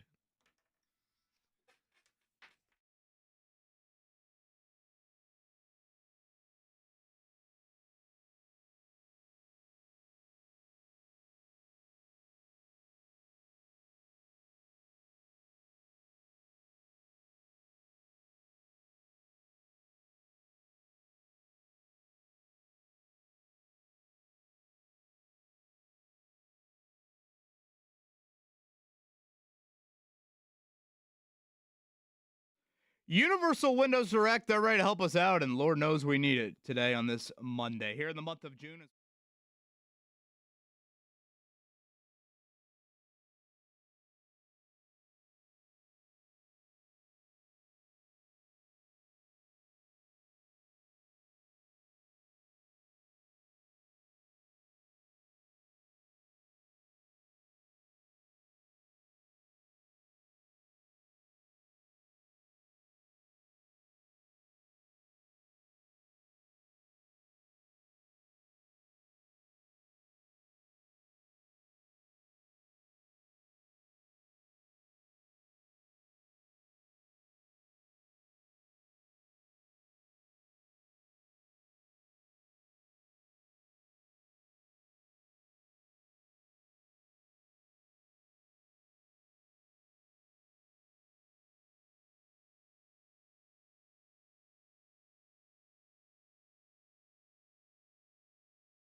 You're listening to the Fan Morning Show on Sports Radio 93.5 and 107.5 The Fan. Wherever you are, whatever you're doing, thanks so much for taking us along for the ride. Thank you, Mark Dykton, for helping me out right there. But wherever you are and whatever you're doing this morning, we appreciate you being here on this Monday morning as the NBA season has come to an end and the Pacers took it right to the very limit before suffering a severe injury to their best player last night, fighting as hard as they could, but coming up a little bit short in a 7-game series against the Oklahoma City Thunder. Kevin Bowen, Jeff Rickard, James Boyd may or may not join us later on in the show, depending on how soon he can escape jury duty over there. I don't know if he's going to be able to. But we're here to take your thoughts on the Pulse of Pacer Nation this morning, and I know it's still sinking in and it's still kind of washing itself over all of us, KB. You feel or think anything different this morning than you did when you finally went to sleep last night? No, I rubbed my eyes this morning when I woke up, and for the first time all playoffs, it was a rubbing of the eyes of, wait, did that just happen in the cruel nature? You know, all the previous ones were like the Jack Buck, the Al Michaels, the Vern Lundquist. Oh, my gosh, did the Pacers do that again? Mm-hmm. I cannot believe that now I get to talk about that on air for 3 hours. Today was the exact opposite. Today was the hangover. You know, today was like, oh my gosh, was that reality in the sickest way possible for a sports fandom standpoint? And, Jeff, I thought when the final horn sounded last night, and I actually thought as much as ESPN overshowed the Haliburton injury, I thought they did a really nice job capturing the Pacers when the buzzer sounded too. You know, usually, and I get it, you show the celebrating team, the team that wins it all, but they showed the Pacers a lot making their way to the locker room. And it felt like watching a high school team season end, the emotion. You know, when you go to a high school sporting event in the playoffs and you watch that team lose, the kids are crying. You hurt for the kids. The parents are crying. Yeah. The students are crying. Administrators are consoling. Coaches are consoling. I don't think you see that to the magnitude you saw it last night with that Pacer team. And just go to all the images once that buzzer sounds. First off, when Neesmith fouls out, his eyes welling up on the bench. T.J. McConnell, consoled by Karen Atkinson, in the tunnel. Reggie Miller sitting there outside the locker room, hugging McConnell, hugging Matherin. Tyrese there on crutches to greet all of them. I brought it up last segment, the image of Ty in a wheelchair going through the parking lot at the airport at whatever it was, 2 a.m. in the morning, and fans chanting his name and him, not able to make eye contact. Like, pro sports, you don't usually get that. Oh, those are spoiled athletes. They don't care. To watch all of that scene play out last night, it felt like a high schooler or a beloved college team even. It felt like them, having their season come to an end. I vividly remember being at the national title game for Notre Dame and Ohio State this year and watching Jack Kaiser, the former Mr. Football here in Indiana, and Notre Dame's all-time winningest player, unconsolable, crying up on the podium. It felt like that, watching the Pacers. T.J. McConnell and Pascal Siakam post-game last night, Jeff, they're apologizing to Pacers fans. And I'm sitting there yelling at my TV, you don't apologize! Like, seriously. You took us all on a great ride, man. Like, just a great, But what you're describing, ride. is this team truly became one with the city. Yeah, and I know some of it sounds sappy, and some of it probably is, a tad hyperbolic, but I genuinely mean it. Like, I'm not going to It was on display in Game 6 before the game ever started, Kevin. Yeah, I just can't run from the emotions that I am feeling here on this Monday morning. So, it was quite the scene, quite the wake-up call. We're going to let everybody else have their moment to talk about it and get it out, so to speak, here as we continue to take the pulse of Pacer Nation this morning. We're going to go back and talk to Leah this morning at 239-1070. Thanks for hanging on, Leah, but you have the opportunity to let it all out right here, right now. Go ahead. Hey, good morning. Can you hear me okay? Yeah, you got. We're on with you. Yeah, so one thing I just want to say is thanks for the show. I've enjoyed it. I'm a teacher. I usually don't get to listen to you guys because I'm in class. But I just wanted to talk for a second about how I think a lot of us who love basketball tune back in to watch this team play because of the way they play. I don't let my kids just watch anything. I have 3 boys, and then I coach youth basketball, and then I'm a teacher. And what I saw with this Pacers basketball team were people that maybe not necessarily full-on role models, but, man, when they're on that court, you want your kids, you want your teams to play like that. The unselfish play, like you guys have talked about, the way that they care and the passionate nature of the way that they're playing, that's something that we don't always see in the NBA and in some professional sports teams. And so my kids, you better believe they were watching the Pacers as much as we could this season because of that unselfish play, because of the way that basketball was played by that team. And I just think a lot of us who had turned it off came back. I mean, I was a season ticket holder for a minute. And this is one of those seasons where I think you're going to get a lot of people coming back. A lot of us just love and adore the way this team played. And the other thing I want to say is I just love that Tyrese would always say basketball is fun, because basketball should be fun.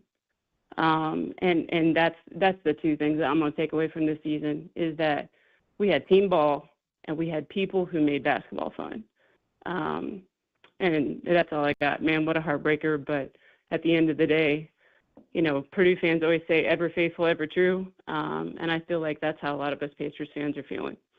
Leah, thank you so much, and God bless all teachers and yourself. We appreciate all you do, and thanks for checking in today. Amen. As a son of 2 teachers, cannot thank you enough, Leah, for that. Excellent, excellent call. Mark, that end right there made me think of, I want to play that Pascal Siakam clip at some point in the 9 o'clock hour. Pascal Siakam went on a rant, always comes with a negative term, but he went on a long-winded answer last night about the joy of basketball being reinstilled into him thanks to Tyrese Haliburton. I thought it was more soliloquy than rant. Yes, that's a much better word to use. Thank you. So I want to make sure we play that. I think that'll kind of meet Leah's couple of comments there.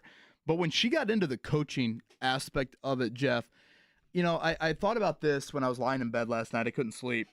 And I thought to myself,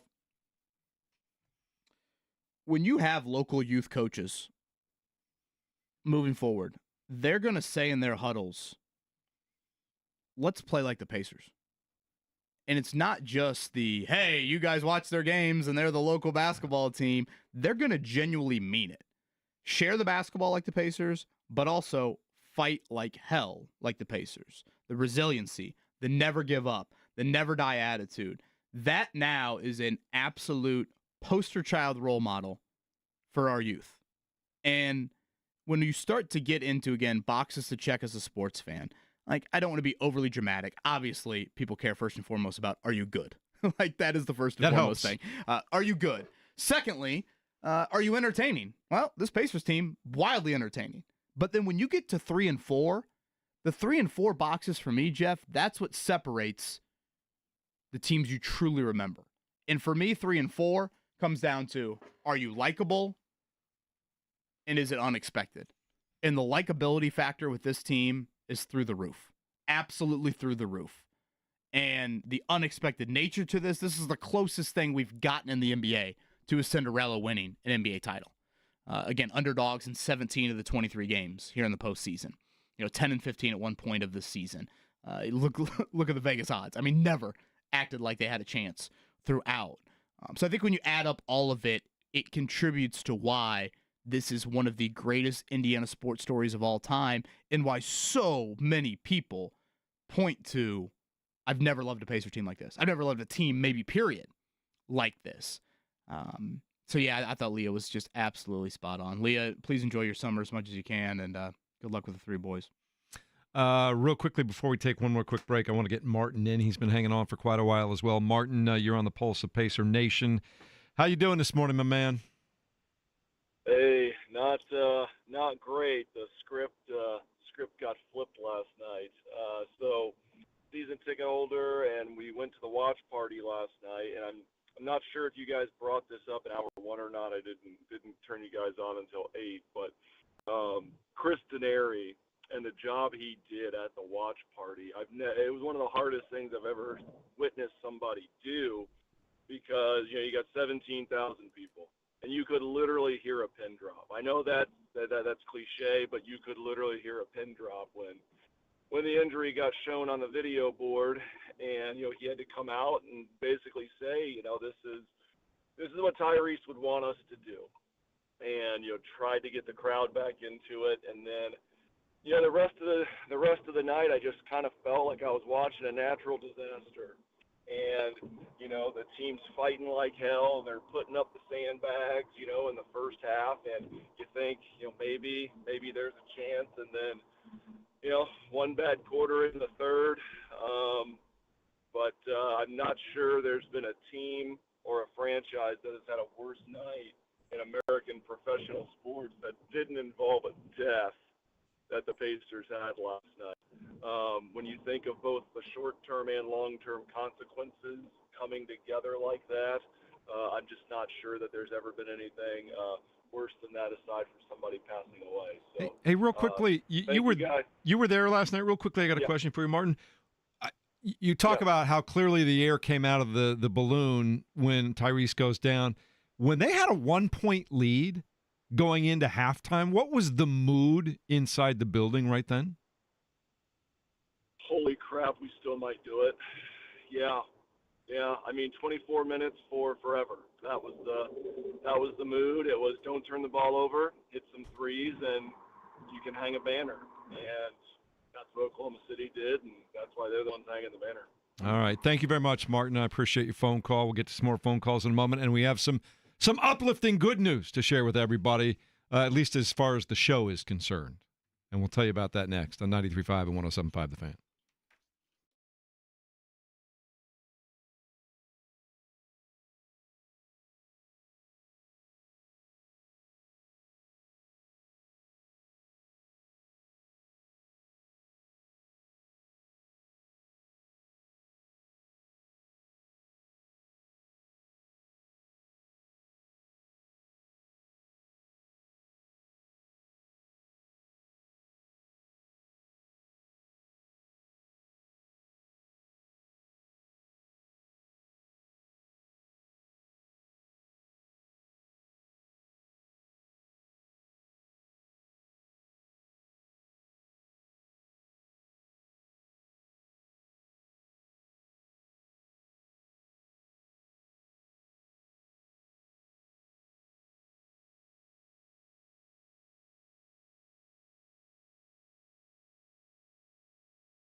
You're listening to the Fan Morning Show on Sports Radio 93.5 and 107.5 The Fan.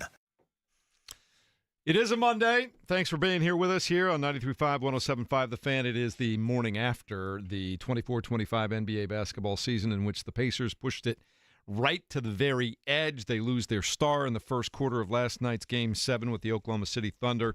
They play gamely for the rest of the first half. It slowly starts to get away from them in the second half. They still kind of hang in there and fight. They never stop. They never quit competing, but they end up on the wrong end of the score against Oklahoma City last night, and they lose their star, Tyrese Haliburton, for who knows how long after going down with what appears to be an Achilles injury. Along with Kevin Bowen and James Boyd, welcome back into the studio, my man. Thanks for being back. Free me. Yeah.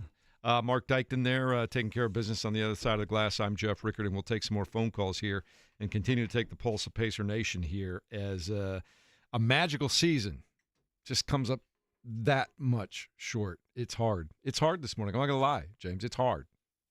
It is. It should be. I mean, it is a heartbreaking loss. You don't know when you'll be back on that stage in that moment again. You don't know about your future because of the Tyrese Haliburton injury and the timeline of recovery for Achilles tear. So, yeah, it does not feel good this morning for Pacers fans. No, it does not. Let's go back to the phone lines at 239-1070. Matt's been hanging on for quite a while. Matt, thank you for being here. We appreciate you listening. We appreciate you contributing to the show, but you are on the air now. Hey, good morning, guys. Wow, tough morning and tough way to wake up. I think in reflecting on my life as an Indiana sports fan, I think that the only things that come close to this are that miss from Gordon Hayward against Duke in the Final Four, in the championship game, and then probably the Hank Basket New Orleans Saints Super Bowl. But what makes this obviously worse is just the injury to Ty, and I think you guys have been spot on in your assessment that's just so devastating, and it's such a tough way to wrap up what was otherwise such a special season. JB, I agree with you totally that it's tough to look ahead on next season and what comes next without kind of just taking some time to think about what we just witnessed. Just 2 points real quick for you guys. I think that Miles Turner is going to get a lot of flack today from some in the media, and plenty of other people will too. And certainly I think he has to play better. But, I was looking at some stats. I like math. I like statistics a lot. I do this a lot with the Colts. But, rebounding was actually not the issue in this series. If you look at the entirety of the playoffs, from an offensive rebounding percentage, so that's, the number of times that we get the ball when we have an offensive rebound chance. Throughout the series, we were actually worse than our opponents against at least Milwaukee. 16% offensive rebounding versus 23% for Milwaukee, for example.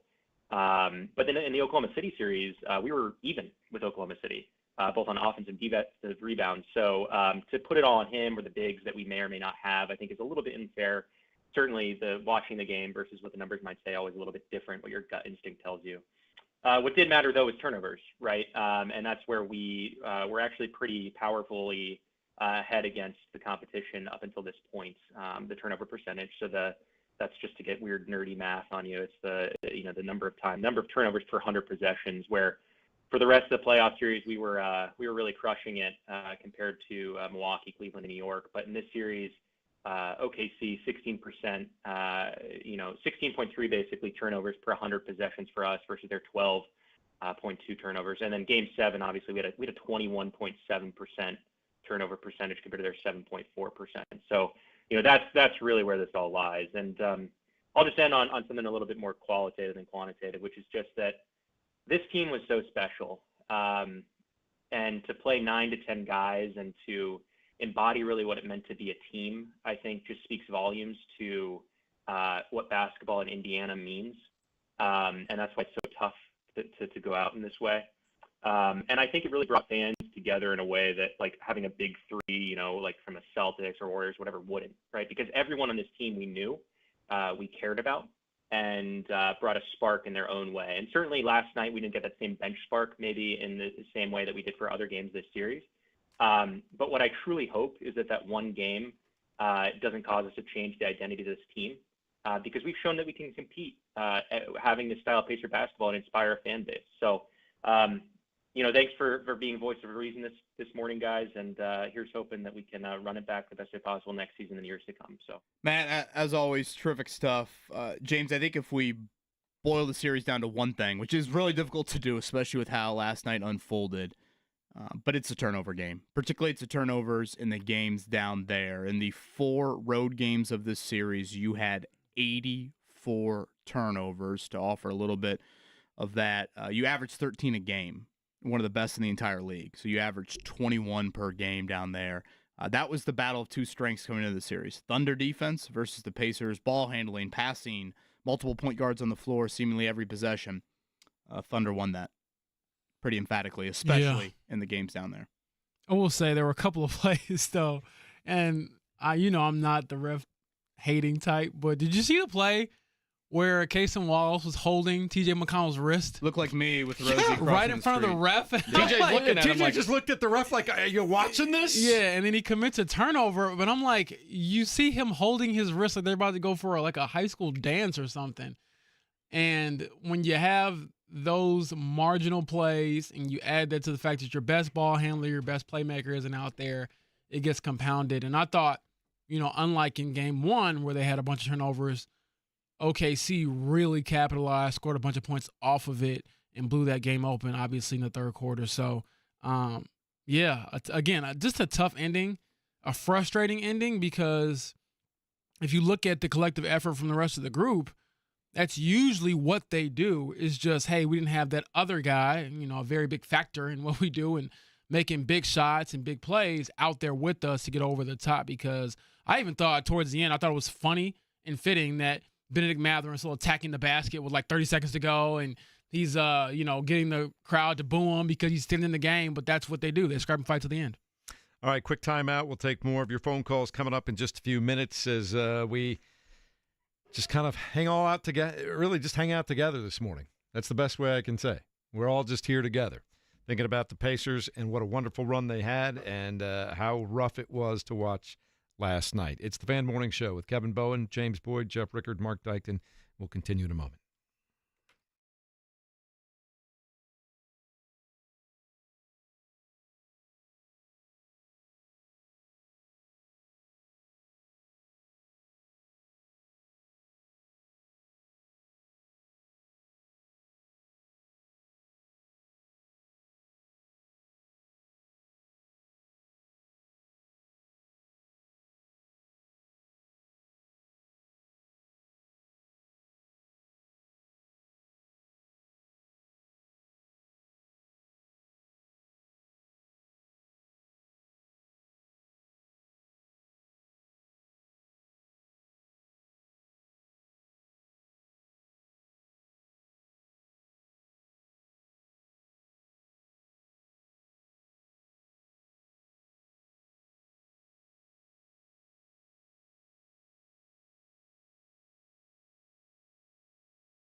Well, Mark, you picked me up a little bit with Eminem there at the end, so I appreciate that.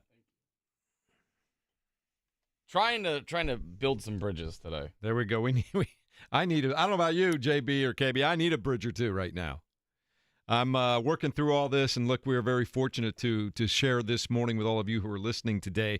However you're listening, it is cathartic, hopefully, to a certain extent. But, man, the more I think about it, the more we talk about it. There's still just that thing right there in your chest is like, that's not how you wanted it to end in any way, shape, or form, particularly with the way things ended for Tyrese Haliburton last night. Yeah, I mean, it's about as cruel and sick and I hate sports sort of feeling to watching a sporting event that I can remember in quite some time. I thought James had a really accurate depiction of it earlier when he said, it's just the twist of the knife, and I would argue it was plural, twists of the knife in what unfolded last night. And I think part of it is you got so close.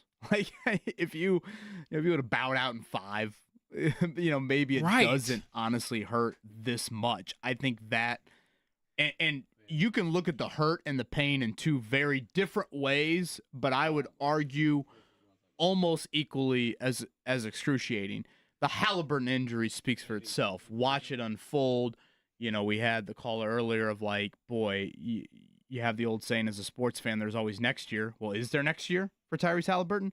So that's one part of it.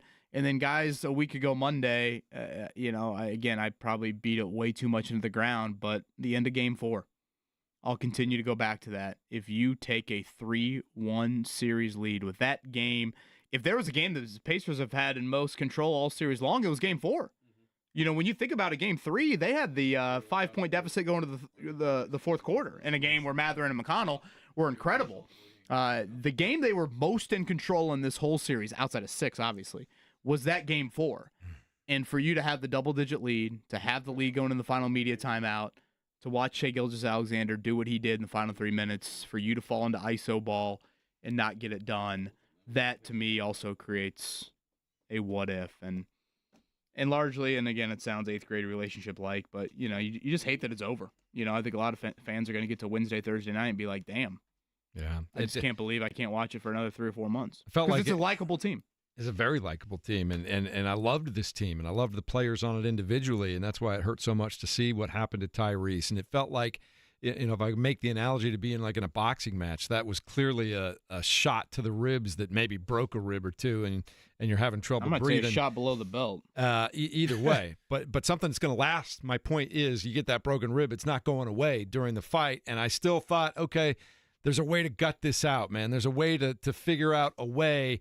And they go to the break with a 1-point lead. And I'm telling you, for me, the one that really put it away for me when they had those quick 3 threes in the third quarter, when Dort beats the shot clock from, Mississippi, and you're just that's when it felt. The crazy part about that's that when it is felt, man. He nailed that 3 from like midcourt basically, and then Siakam nailed a 3 right after that to make it a 1-point game again. And I was like, dang, these guys are balling. But if that one felt different though, didn't it? Just because it was beating the shot clock, it felt like it pushed it just one step too far. Was it after that they hit the 3 threes in like 90 seconds? Was that like it went to 67-58, I want to say, if my numbers are remembering correctly. They had a flurry there where they hit the 3 threes in like a 60-90 second period. And again, I just thought in the third quarter the dam broke. It just broke. I mean, you're asking too much of McConnell. He played a season high in minutes. As great as he was as a driver, I mean, hell, he was your only scorer for 12 straight minutes. He has 7 turnovers. And again, as I've said so often this morning, I apologize for my voice sounding a bit exasperated, really, because everything can be met with, well, Haliburton got hurt. But man, just if you'd have told me at the start of the night, guys, Haliburton's going to get hurt, but you're going to get 40 out of McConnell and Mathurin. 40 out of those two. Yeah. And Shai's going to go 8 of, what was he, 80-27? Yeah. And Jalen Williams continued to be kind of shaky, Jalen Williams too. And yet you lose, not going That's away, the part where I'm but like, you lose by man. double digits. Like, I just thought your starting group plus Toppin just really just a dud of an end to what was obviously a magical season. Yeah, they were tied at 56, 8:32 to go. Shea hit a 3. Holmgren hit a 3. Williams hit a 3, and that was that. I thought 9-point Holmgren was difference. great. I thought he was great, and I thought he had been really poor up until Game 7. You know, like I believe he had 18, 8, and 5 blocks. I was going to say he was just as good defensively. Yeah, they said it was the most blocks ever in an NBA Finals Game 7. So obviously that's rare air right there. And the thing that I will say when it comes to McConnell and a few other players, even Matherin to a degree, he had a couple of plays where you might have scratched your head like, what are you doing? They're try-hard mistakes. They're trying to do too much to overcompensate for the loss of their leader. And it is, and I think social media is often the loud minority. So you see some of the comments like, what is McConnell doing? Or what is Obi doing? And it's like, well, these guys are role players for a reason. Role players are kind of up and down. Like, they're not your guys that are going to be, you know, these stars or give you star-level play every night. They'll have star moments, and we saw a few of them from Obi Toppin in this series. We saw a few of them, a bit more, I would say, with T.J. McConnell. But, again, there's always a limit to that because of their status as players.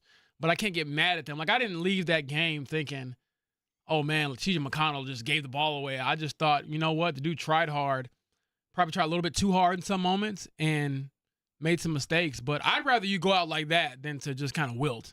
He certainly didn't wilt. He gave everything he had, and I thought it was very fitting that he, of all people, would apologize to the fans and say, you know, I'm sorry we didn't get it done. Like, dude, you gave everything. Well, speaking of that, on the apology front, Mark, I think it's probably a good time to play the Siakam audio. You know, when we had, I think it was caller Leah in the 8 o'clock hour, she joined us and talked about the joy that Tyrese Haliburton plays the game of basketball with. And James, you were there the day Tyrese was traded to Indy, and it's quite apparent. And I think people honestly just watching the games can see this. He has an unbelievable spirit about him, and people behind the scenes rave about that spirit, and it's very unique. And Pascal Siakam last night post game at the podium, he just went and went and went in describing, you know, where he was at as an individual upon being traded here, and how Tyrese Haliburton has really ignited him to get back to playing the game that he loves. Yeah, it was tough. Well, obviously, just off the bat, just wishing him well. I mean,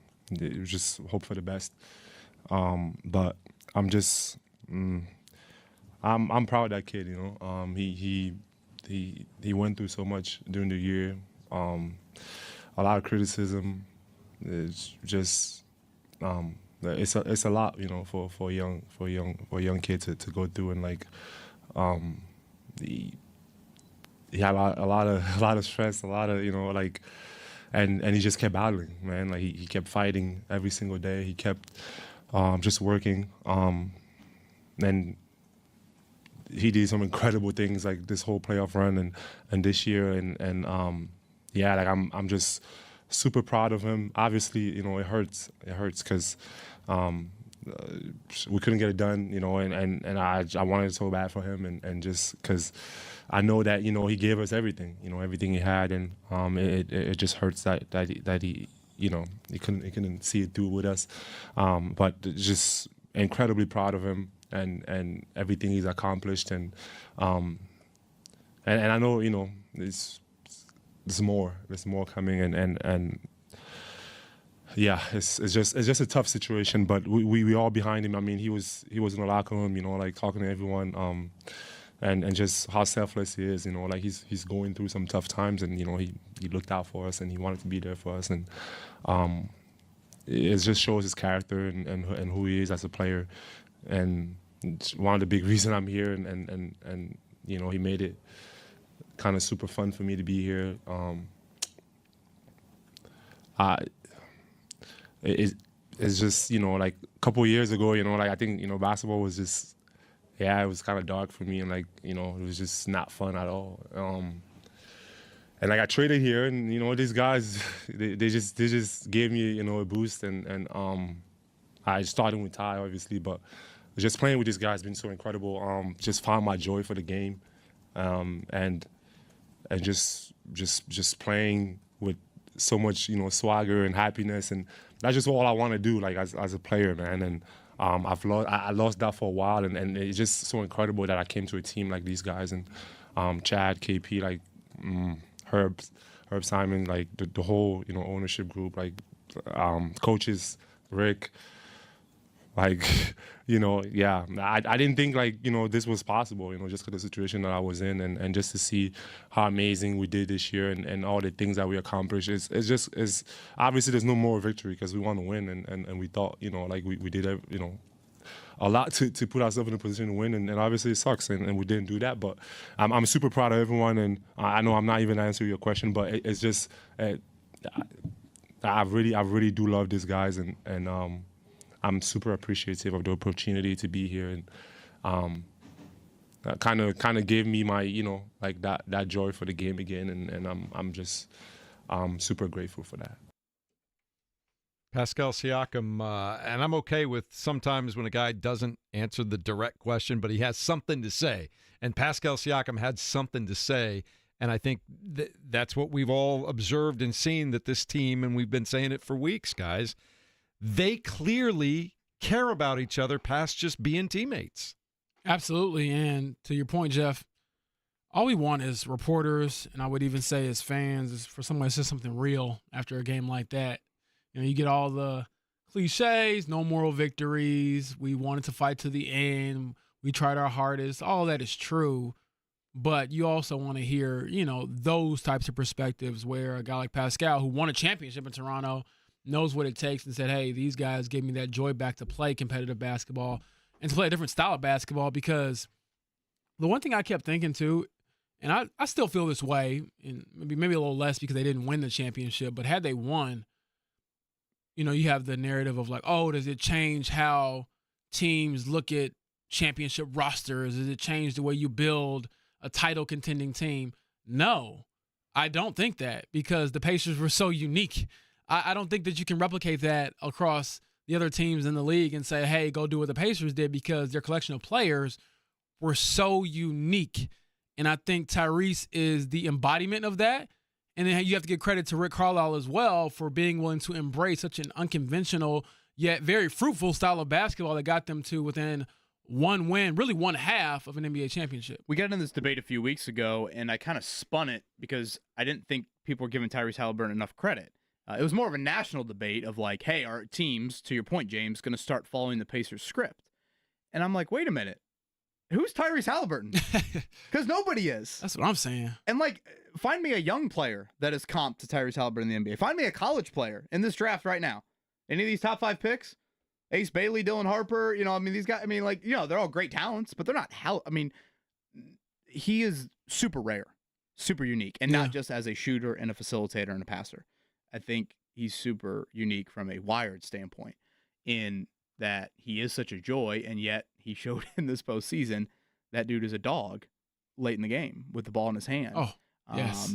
And that's in all caps, Lock 72 font, DAWG. I'm not like a, I don't know, I feel like if I say any more on this, Maddie will be the first one to call in. I'm not a very overly emotional human. Maddie probably wishes I'd probably show my emotions a little bit more. But I must say, when Haliburton fell to the ground last night, and when he pounded that ground, and then when ESPN zoomed in to show us, oh man, yeah, the nose, and when he turned to Josh Corbeil, and if I can read those lips correctly, when he said I did it, I have never felt a pit watching a sporting event in my life than I felt in that moment, knowing he knew this was possible. He had probably, in the nightmares that he has probably played in his head throughout the past 2 weeks, he thought about that. Yeah. And the irony of that being the same exact spot where he fell down in Game 5, in that building, on a night where he had that look. He had hit the 3 threes. He had started chirping. He looked like he had Game 7 MSG last year in him, and it was going to be seen. And he had gotten through Game 6. When you think about it, you'd gotten through the first game of it, and you'd had the extra 3 days off. And, whether he hears it or pays attention to it or not, he probably is like, overrated what? He's the one that goes on Twitter and tweets that. I will sadly never forget I don't think I will ever forget that moment and the feeling that I had. And obviously it's times 1 billion, trillion, kabillion of what Tyrese was feeling in that moment. But just that image. Yeah. It hurts. It hurts, and that is the easiest way to even say it. It hurts times a million. And I'm just talking about it as a human being. Like, just watching him. Yeah, I mean, this is your dream, and it gets taken away from you in that fashion on that stage for the whole world to see, basically. Again, Paul George's broken leg happens in a USA exhibition game. Like, okay, big deal. Don't get me wrong. But it's on a random July summer night. You know, when Victor goes down, you know, again, that was, you know, a midweek January regular season game. Game 7 of the NBA Finals, the biggest game in franchise history, and the tease of what he had done 6 minutes into that game. Yeah. Here's my question, though, when it comes to the debate, should he play, shouldn't he play? And I do believe this will be an inflection point for a lot of teams with athletes who have calf strains. They're probably going to tell them, no, you're not playing. And I know the player will want to play, but it's hard for me to see any team trotting their star player out there, any player for that matter, and saying, oh, we trust you to go through it when they know this is at stake. You know, the trends that we've seen with calf strains and Achilles tears. But my question is, was this going to happen anyway? I don't mean that in a rude manner. I mean that honestly. Like, if he doesn't play in Game 7 or Game 6 and he rests up, does this happen next season at some point? Because it was going, like, if you stay off of the calf strain, do you get all of your health and strength back, or is it compromised to the point where you're just buying time until it happens? Like, that's my medical question. I know none of us can answer it. I thought about that last night, and you're thinking, if curious. you're Tyrese Haliburton, you're saying to yourself, okay, we know there's a tear, right?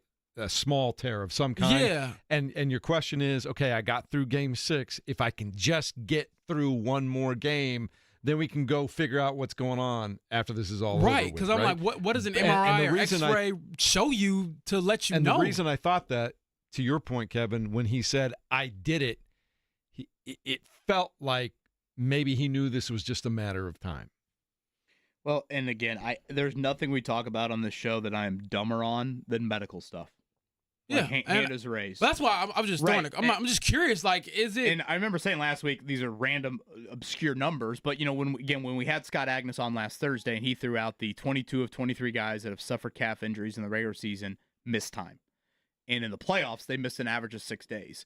I think all three of us were pretty like, boy, those are some jarring numbers. Yes. And I think maybe the conversation we had after Scott went off air was like, okay, if they come to you and they say 20% risk, you're going to tear your Achilles. Where's the threshold? You know, where is or is it just simply, hey, it's Game 7 of the finals? I think that's what it was for him. You just play. And, you know, at that point, it was, of course, Game 6 of the finals. And, you know, again, when he mouthed, I did it, I lost him. I'll tell you what we're going to do. We're going to take phone calls for the rest of the hour, but I'm going to take a quick break coming up in a minute here. I'm going to give you about a 15-second check down so we can get on with the business of sitting in this feeling of everything that's gone on in the 24-25 Pacers season. So in the meantime, Mark, do the official thing, and we'll get out quick, and we'll come back. We'll take phone calls. The Morning Checkdown on 93.5 and 107.5 The Fan. Oklahoma City gets past the Indiana Pacers last night in Game 7 of the NBA Finals, 103-91. Tyrese Haliburton goes down with what appears to be a major Achilles injury. We'll get official confirmation on that or an update a little bit later on today, I would imagine. Also, the Indiana Fever lose in Las Vegas. They had a double-digit lead in the first half, but they lose 89-81 when it's all said and done. Alex Palou wins for the 6th time on the IndyCar circuit yesterday at Road America. We'll take your phone calls next at 239-1070 here on 93.5 and 107.5 The Fan.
You're listening to the Fan Morning Show on Sports Radio 93.5 and 107.5 The Fan. Hey, thanks to everyone for joining us this morning here on 93.5, 107.5 The Fan. However you're joining us, whether it's at 93.5, 107.5 FM, you can go to 93.1 HD2. It's a great signal throughout the entire region.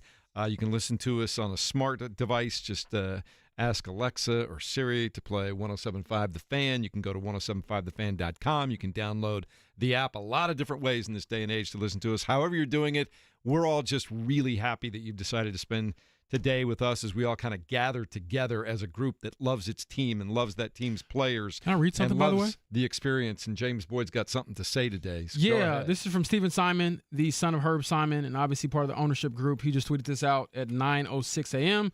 Can never express how much love I have for these guys. One of the great runs in NBA playoffs history. Still crying for a Tyrese Haliburton. You are a warrior and a beautiful human, as are the rest of the Pacers. So that from Stephen Simon, which I think encapsulates what we all saw last night and what we've seen all season. I counted it, or actually didn't count it, but I used the tracker online, or the day counter, and it was 64 days this playoff run lasted. Wow. So that's how much we were talking about these Pacers Heck of a on run. this run. And I feel like I aged 10 years during it. But, yes, I think, again, Stephen Simon just kind of summing up what we were all feeling. All right, let's go to the phone lines again. Pulse of Pacer Nation continues. Thanks for being a part of it. We appreciate it. You're all welcome. We start with Bob at 239-1070. Bob, you have the floor.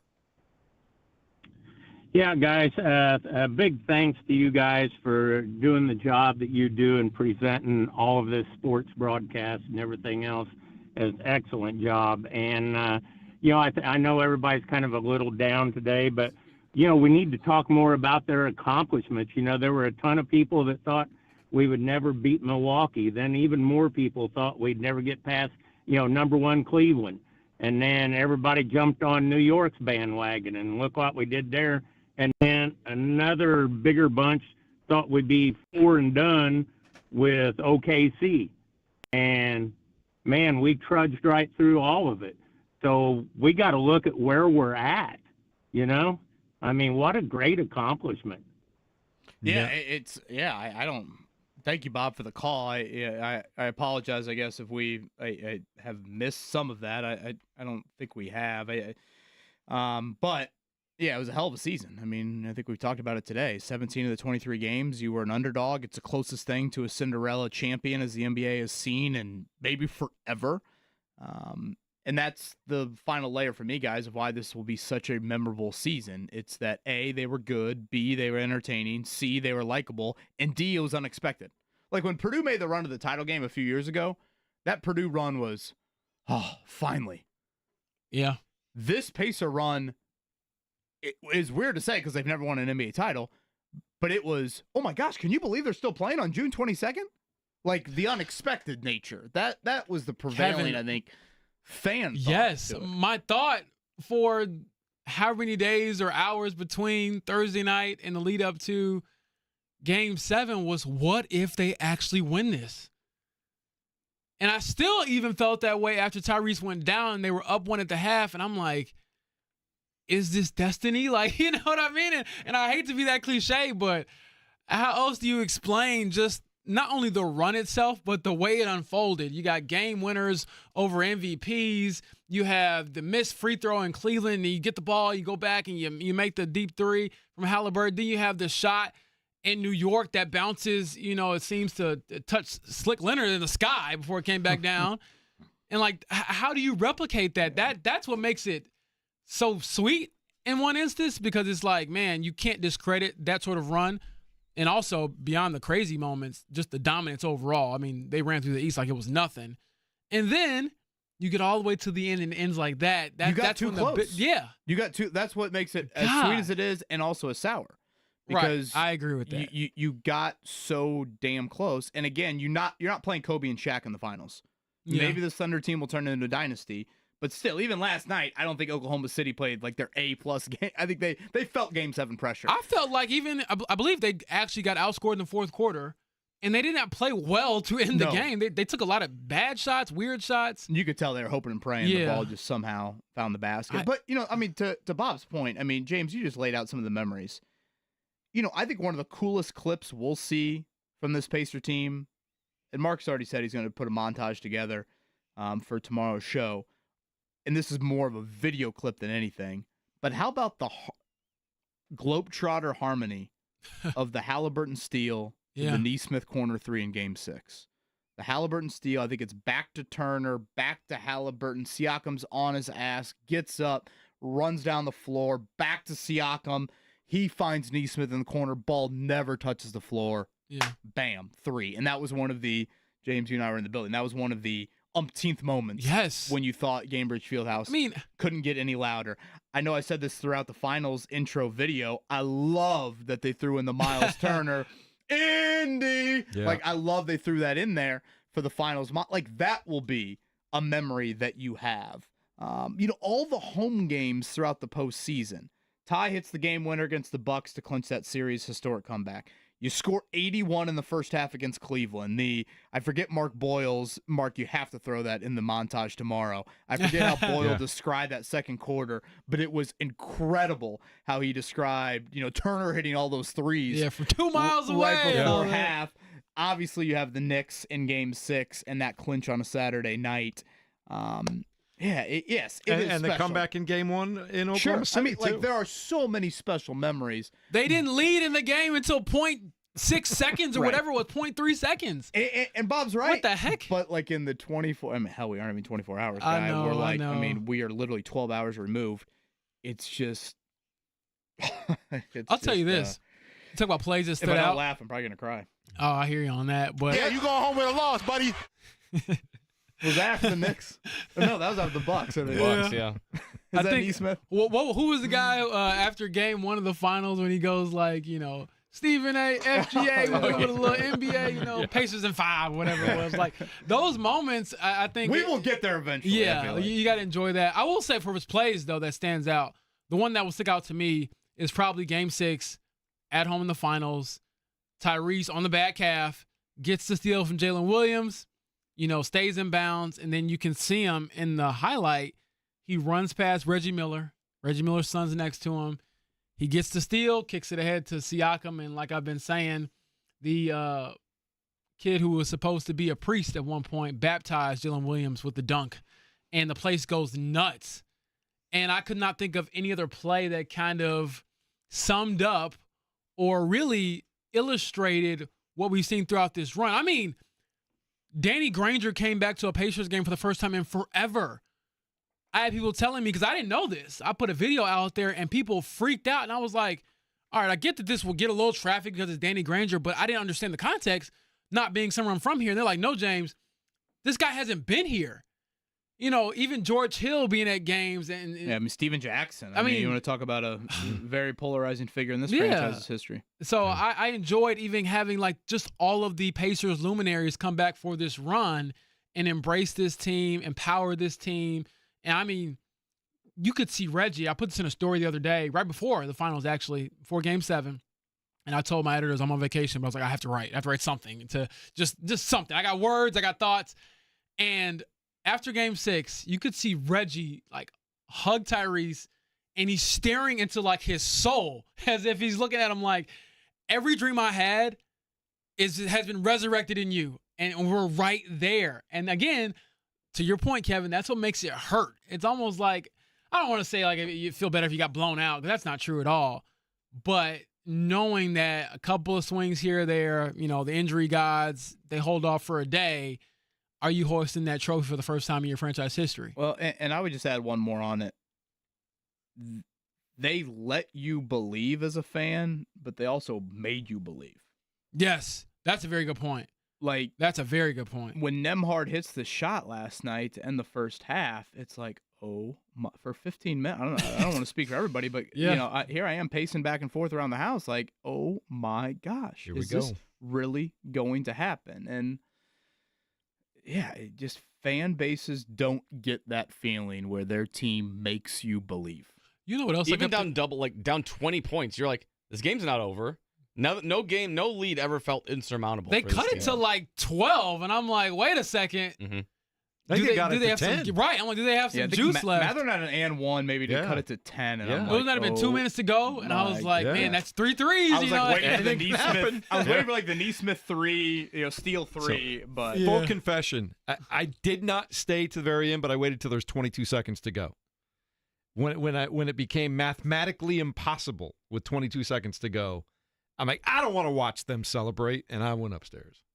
No, I watched to the end. No. I got to watch to the end. I tuned back into the radio, and I just listened to our coverage and post-game and stuff. And to from your that point about in time. mathematically possible, they've done stuff that I don't think was mathematically possible. So, Well, they were down double digits, and they didn't have the ball. I so mean, that I was a will problem. encourage some fans. This might sound like a ludicrous thought to some people out there, but if you did what Jeff did, or if you and I get it, if you simply just whatever bailed for whatever reason the final couple minutes, it might not be the emotional pull to I get bailed you on back TV. in. I did go to radio. Right. I meant TV. Yeah. I did think ESPN captured the Pacer walking off the floor moment That was more good. than I would have thought. Now, it'll be gut-wrenching for you to watch, but like better than the other stuff they did. So the I'll take teary-eyed that. Neesmith, McConnell balling and having to be consoled. I mean, James, you brought up Reggie outside of the locker room. Yeah. Literally hugging these guys like he is, whatever. Like he's the assistant coach that had recruited you in high school, or, he's the, hey, that's my assistant coach that lives down the street from me and I grew up, playing for, et cetera, et cetera. And then Haliburton on the crutches. Yeah. There were a couple of scenes there post-game that ESPN chose right away, really, along with a little bit of Thundershot as well, that I thought it was great cinema. I mean, it's emotional, but it was great cinema. So if you have it DVR'd for whatever it's reason, there. It's there. I can go back. I just wanted to spend that time with my boys. Does that make sense to you? I wanted Mark and Eddie and Pat. Oh, I thought you meant your sons. And I was like, no. I was so confused. did you wake them up? My broadcast boys. No, Grant was there. He was there with me the whole time. So the one thing I keep thinking of too, Kevin, because I feel like I've learned a lot throughout this playoff run too, of just the history of the Pacers. I kept thinking about the telethon, and I'm like, man, they literally aren't supposed to be here. Like they needed to sell 8,000 season tickets, and Nancy Leonard comes with the telethon. The story goes, I think it was cool that the national audience got to hear more of that was too. great, Rick too. brought it up on a couple different press conferences. 8,000 season tickets they needed. They sold 8,028 to stay in Indiana. And then all these years later, they have a chance to win a championship. It ends like that, but again, just a great run. Real quickly, I do want to get Elliot on because the man has been holding on for about an hour and a half this morning. Elliot, before I break, I definitely want to hear from you. Thanks for hanging with us. Thanks for being here this morning. You have your say now. Hey, guys. First, I just want to say thank you for being on the air this morning. It's a tall order after last night's game. Well, it's what we do. We wouldn't want to be anywhere from what we're doing and be with you guys, too. I certainly don't want to be in court. Yeah. At jury duty. So, I mean, I picked the team up in the playoffs last year and fell in love. I watched all the games all year long, and my brother, he's been an Indiana fan since the 90s, and all year I heard that I'd be let down. It took the Cavs series for him to finally turn around and say, okay, we've got a team here. But, we've done really great all year up to this moment. It was fantastic, and it was a tough way to finish. But, this team has just felt so special. These guys, they care about the city. They care about each other, and they want to be here. And it just feels like such a strong community to be a part of. My biggest question I've had all since last night is like, where can we go? I mean, even best case scenario, with Tyrese's condition, you guys talked about a championship window. And, I never even expected to win this for a long time until about halfway through the series. And, but I always thought that if we lose, we have the foundation of something here that's only going to get stronger and stronger. How realistic do you think that is now with, what we witnessed last night and, the changes to the organization that may happen? I mean, is there a chance for this core again? Is it? Oh, Elliot, we got to run here. I'm way over time, but I get the gist of the question. First of all, let's find out exactly what's going on with Tyrese. It doesn't look good at this point in time. We'll find out what's going on there. I think we should dip our toes into that water. Well, we can do that after the break. Yeah, we can do that after the break. We got a couple of things to do left, and we will talk about that as we continue at 93.5 and 107.5 The Fan.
You're listening to the Fan Morning Show on Sports Radio 93.5 and 107.5 The Fan.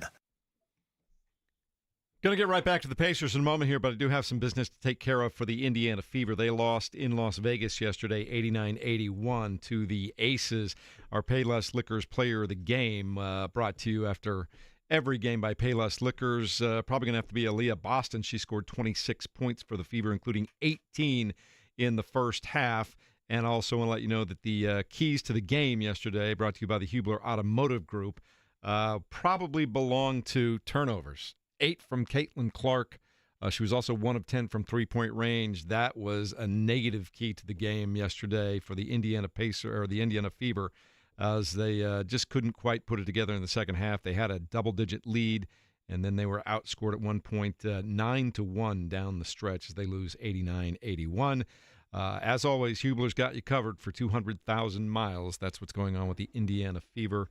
They will try again a little bit later on this week. Right before we took a break, Kevin Bowen, we had a phone caller talking a little bit about where the Pacers sit right now as we start to look forward. This championship window we thought we had until Tyrese goes down last night in the first quarter. How does it all change? What does it all mean? What are your initial early thoughts right now? Boy, you've just added so many questions in 12 hours. How does the Haliburton injury situation alter things? How does it alter the championship window? How does it alter how you view Miles Turner's situation? Do you view now, hey, the resources, a.k.a. the money we're going to give to Turner, do we need to allocate that elsewhere? Now, I will say Haliburton's injury occurs probably at the spot of the roster you're deepest. Nembhard be the point guard, Matherin the start, slide in the starting lineup, TJ McConnell still back up. So, again, on paper, it's not as decimating as maybe some other areas, and just purely his depth. He's obviously a great talent. It's decimating in that sense. And there's no answer behind Turner either. Like, Isaiah Jackson's torn Achilles and a free agent. James Wiseman torn Achilles and a free agent. So, I'm not acting like there's answers there, but what's your championship window? What is it now? And how much will that impact the Simon's willingness to dip into the luxury tax, if you will? I would say those are all questions. And also, this is probably a bigger NBA question.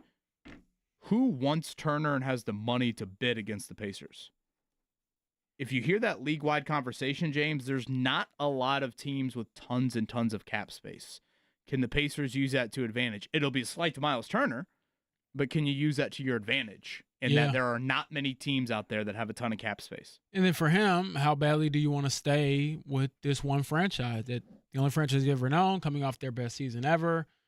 And to the point about Miles, just my own personal opinion on his play, it was obviously very poor in the finals. You would like to see better from him. It did not happen.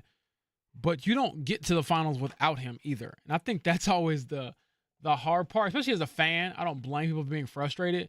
But it's like, man, people saying, get rid of Miles. We don't need Miles. What are your best alternatives? And did you forget that you don't get to this point without him at all?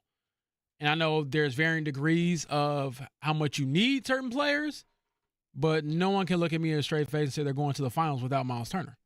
So that's something to consider for the front office. And that's where I don't envy them at all, because Kevin Pritchard, who's done such a great job over the last few years of retooling this roster, revamping this roster, building a championship caliber roster, he has some big, big questions to face in the next coming, weeks and months. And really, to answer, I believe his name was Elliot's question about the championship window and where do they go from here. I don't want to be rude or morbid, but it does feel like it just closed for me personally. And hey, shock the world, prove me wrong, but didn't win it this year. You are not going back to the finals next year without Tyrese Haliburton. And then the year after that, man, the NBA, sports in general, changes a lot in 2 years. Yeah. It changes a lot. Pascal's older. Miles is older if you bring him back. Benedict Matherin's in a contract year coming up. Like you said, your backup centers are free agents. Like, a lot of things change, man. And that's what makes it so hard. Bleep got really real last night in the first quarter. It got really, really real. I think it was pretty easy, the Pacers offseason, until he went down. Yeah. Frankly, I mean, I hate to point it all on one play, but the conversations we're about to have this week, and it's going to happen in a hurry, guys. Yeah. The draft is Wednesday, and we know the start of July is when the NBA fireworks do begin. So, well, I want to thank everybody for being a part of the show today. We've had dozens and dozens of phone calls. We couldn't get everybody in. Jake will be on from noon to 3 today. I know Mark, he'll great love to work talk to you. on the Outstanding. Also, JMV is going to be here from 3 to 6. We appreciate that. Theme of the show today, though. Look, we love sports. It's why we're here. It's what we do. It's why you spend all of your mornings with us all the time. It is beautiful. It is poetic. It can be heroic. We find joy. We find meaning sometimes, but can also be cruel. But we do what we always do when it's all said and done. You get up, you dust yourself off, you take one step, you put one foot in front of the other, and you try to do it all again. We'll see you guys tomorrow morning. Enjoy the rest of your day here at 93.5.